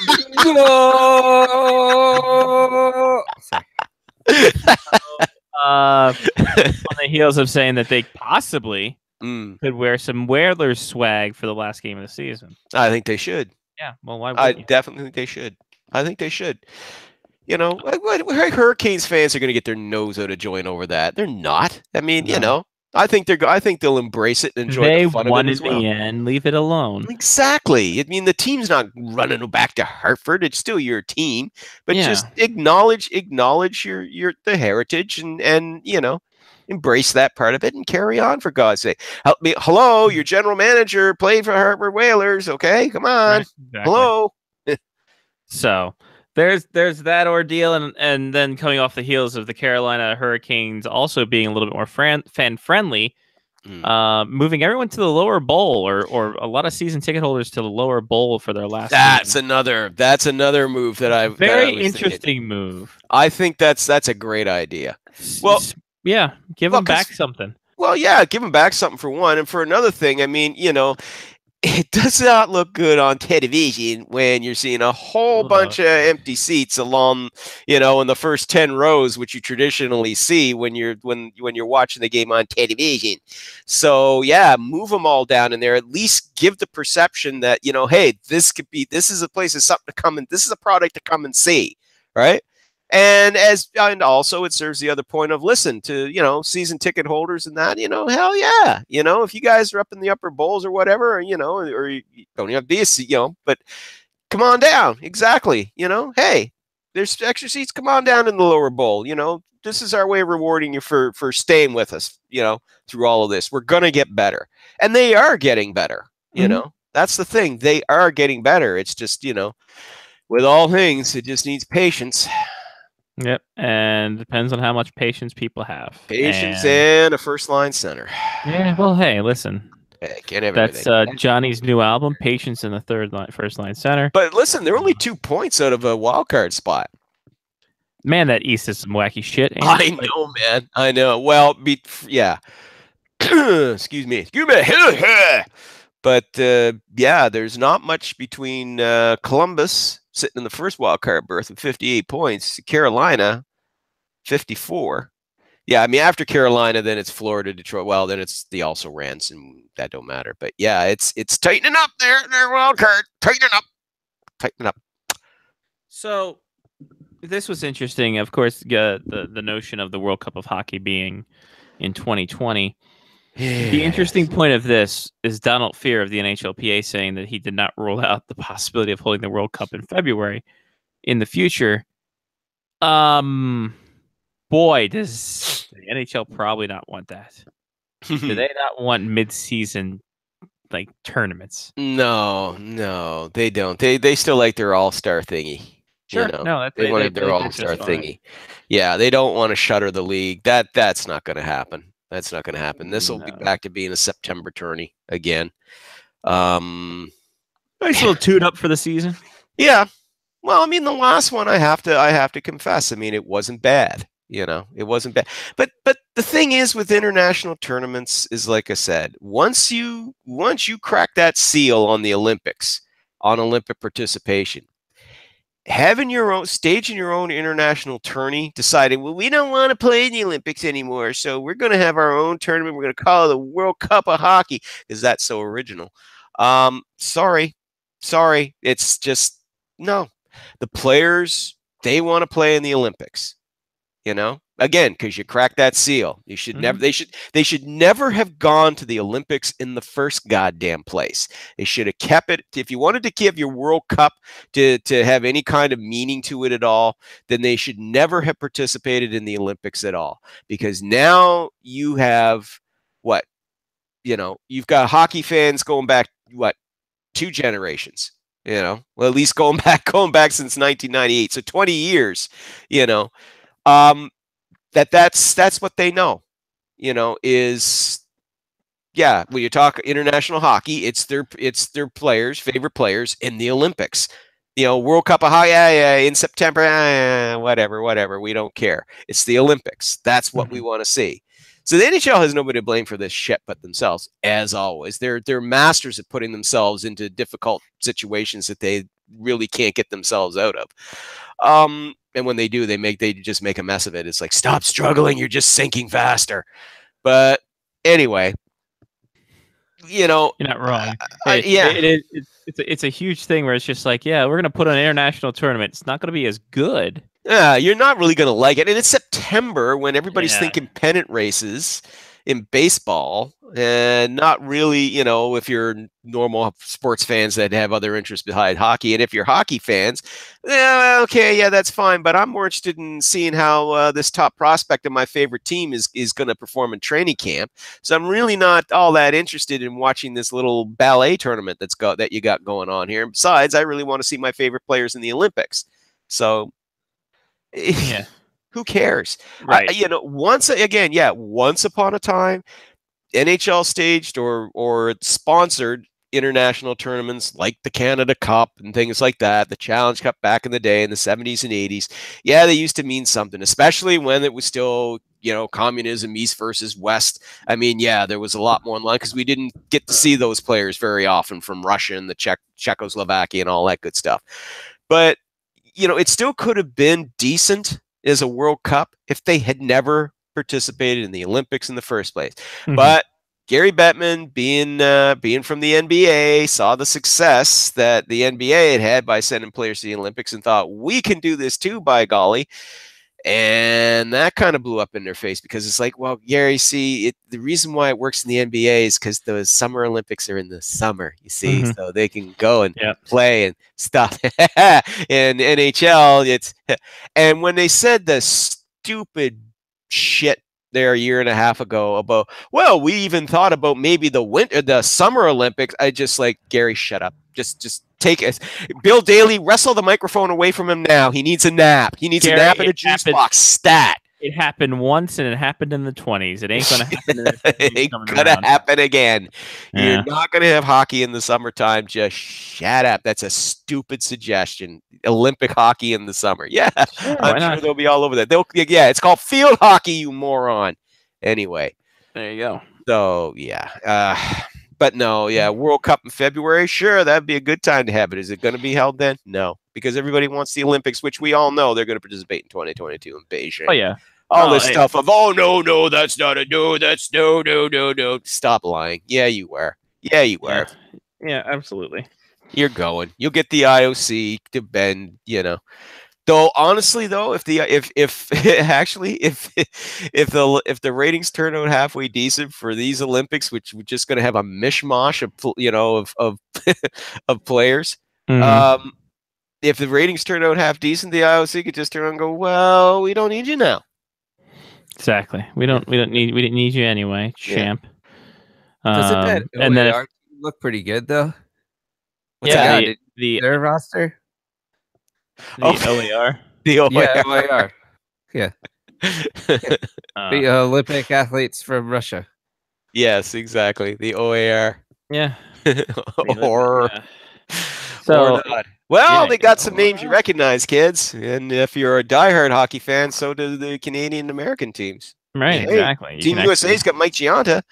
So and he's going to be playing for the Rochester Americans this week. So there's that. Right. Brian Giunta? Actually, I'm gonna Brian Giunta.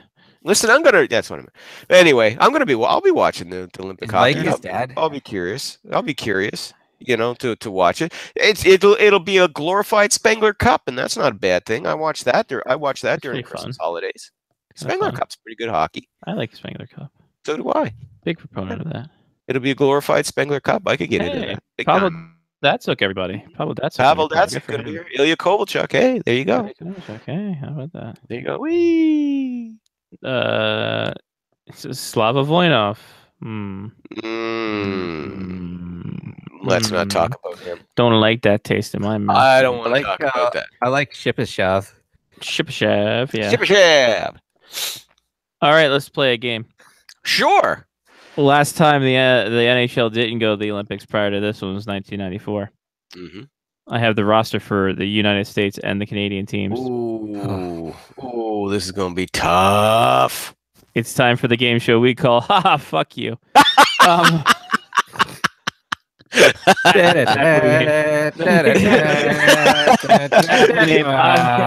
Oddly enough, not really that marketable on network TV. But that's a great theme music there, Johnny. Yeah. So here we go. Oh my lord. Lyle, go first. Are you kidding me? You have both the Canadian and American roster. All right. For Team Canada, Paul Kariya. Hey, he's on the board, everybody. Hey! That was a shot in the dark because I wasn't sure if he was in the NHL or not by then. All right. Johnny P, go. Wow. I know, right? Like, shit. What year was this? 94. 94. 94. What about Chris Bork? No, I'm just kidding. And he's coming back 20 years later. God. Wow. This is stupid. Yeah, well, you did say the name of the game was "Hey, fuck you." It's like fuck you. Corey Hirsch. On the board. Whoa! Wow. I think I know why Johnny knows that. Why do you know that? Why? Okay, why do you think Johnny knows that? It's on the stamp. Okay. It is on the stamp, and we actually talked to him 2 years ago at the draft. In Florida. Well, I talked to him for a little while. A couple of years ago at the draft, he was at the draft party, and he, ironically enough, seems to be as introverted as I am in these situations. And Scotty's walking around. He's running for mayor against Brian Metzger. It was weird because neither of them were from the area, but they were like, I think I could be mayor of this town. We had signs up on the block. It was weird. Yeah, I'm standing in the corner talking to Corey Hirsch for a bit, just sharing a beer. And he was telling he has really good stories. Oh, yeah. That's what I really enjoy the most out of some of the players. Yeah. That are now anchors and such. They have really good stories about everything. Yeah. But yeah, I for some reason that just kind of popped in my head. That Corey Hirsch was on that team. So all right. So Lyle, time for you for the next round. I've been stalling and stalling here. Yeah, exactly. Shit. Oh, this is hard. That's what she said. Happened in Lillehammer, Norway. Oh man!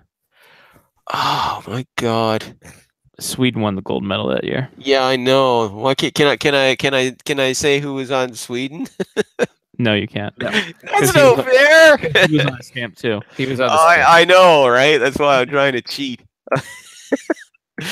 Oh my God, this is not easy. No, it's not. That's why it's called fuck you. Yeah, that's why it's the name of the game. Yeah, the name of the game is fuck me. Right, I'll give you a hint on the American team. There's college kids on there. There's college kids on there. Thanks for nothing. Yeah. Why yada yada. There are a lot of former NHLers on both teams. Oh shit.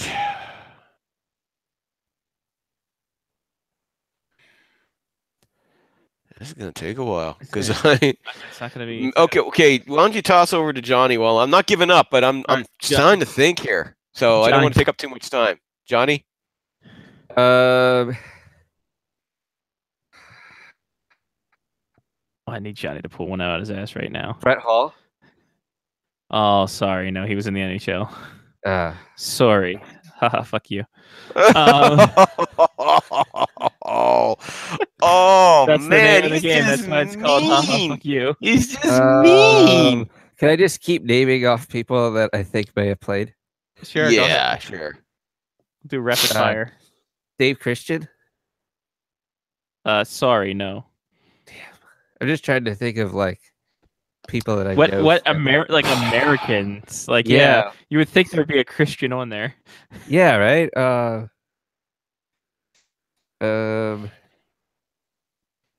Who? I'm thinking of like young players on the '80 Olympic team that might have Right. still like that Might might still have be come kicking around. back like 14 years later. I'm tapping. All right, I Lyle is honestly, tapping. I can't. I've been sitting here thinking and thinking and thinking. Oh yeah. No, rolled I my don't eyes to blame the you. fucking skies. All I could get was Korea. I mean, that was just a shot in the dark. So What about Corey Hirsch's alternate Corey Hirsch? No, sorry, he was not. Corey Tapping Hirsch on is the altered Corey Hirsch. Johnny, you gonna tap so we can name some of these Yeah, guys? sure, we can go on. Yeah, we'll call it um, a draw. Call it a draw. Everyone loses. Okay. In goal for the U.S. men's hockey team, Mike Dunham and Garth Snow. Oh my god! Oh my god! Damn it! Some- Had I given more thought to it, I would have remembered Mike Dunham. I feel Some NHL names you might know from the U.S. roster.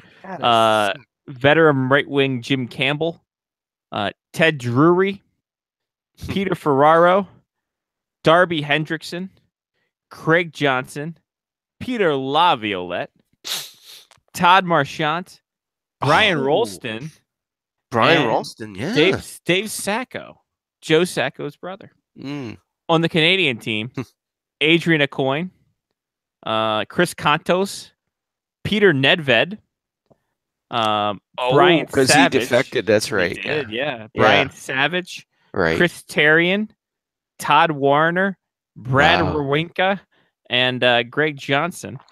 Wow. Are some names there. So yeah, Mm. there we There are. you go. And that's been this episode of Fuck You.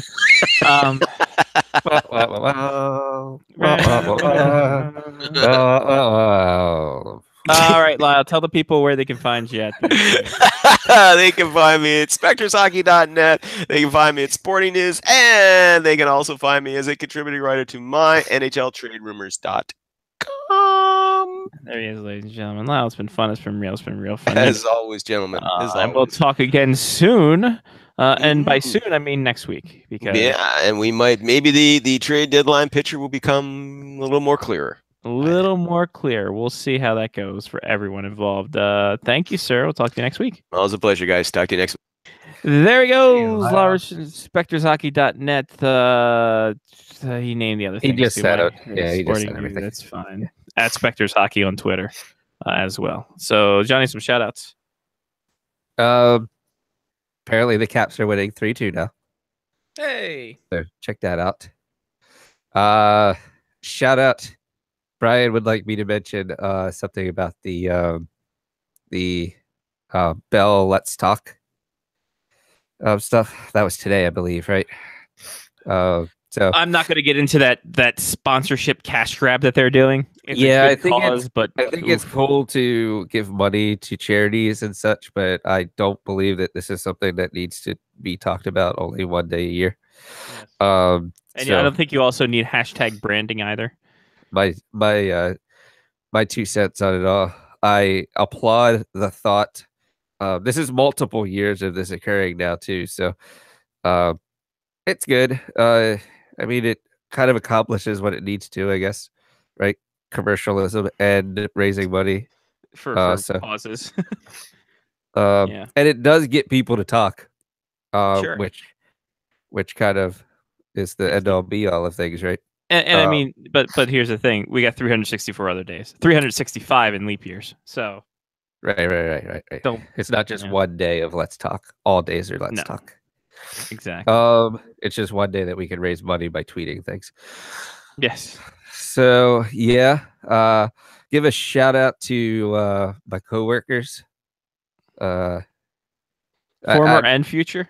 well, I don't really know the future as well. I know the former, but I'm going to say that I'm not going to miss the job. I don't think you ever miss a job when you leave a job.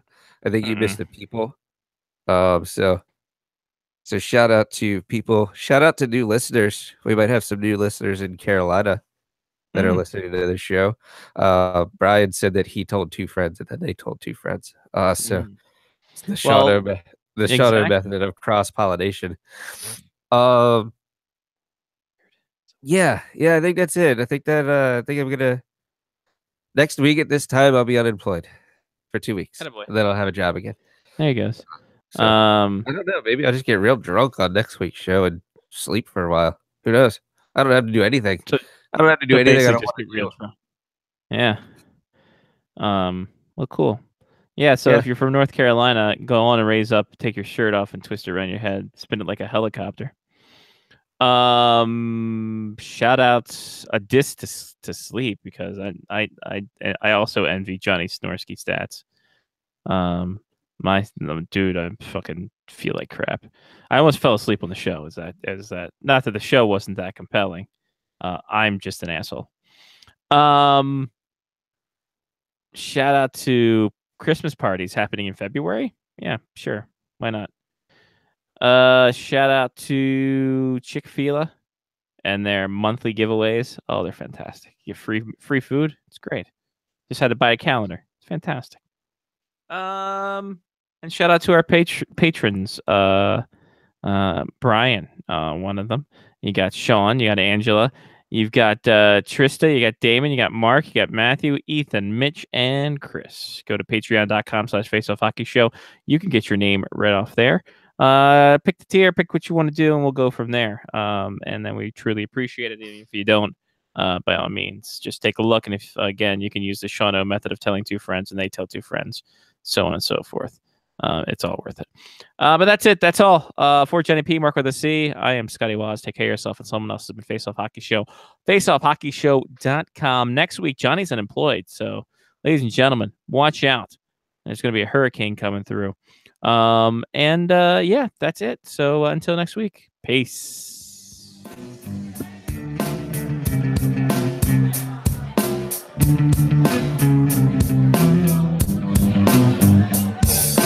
Note to self, I need to change what I'm feeling. I'm tired, I'm confused, and I got no time for dealing with the ways of reeling.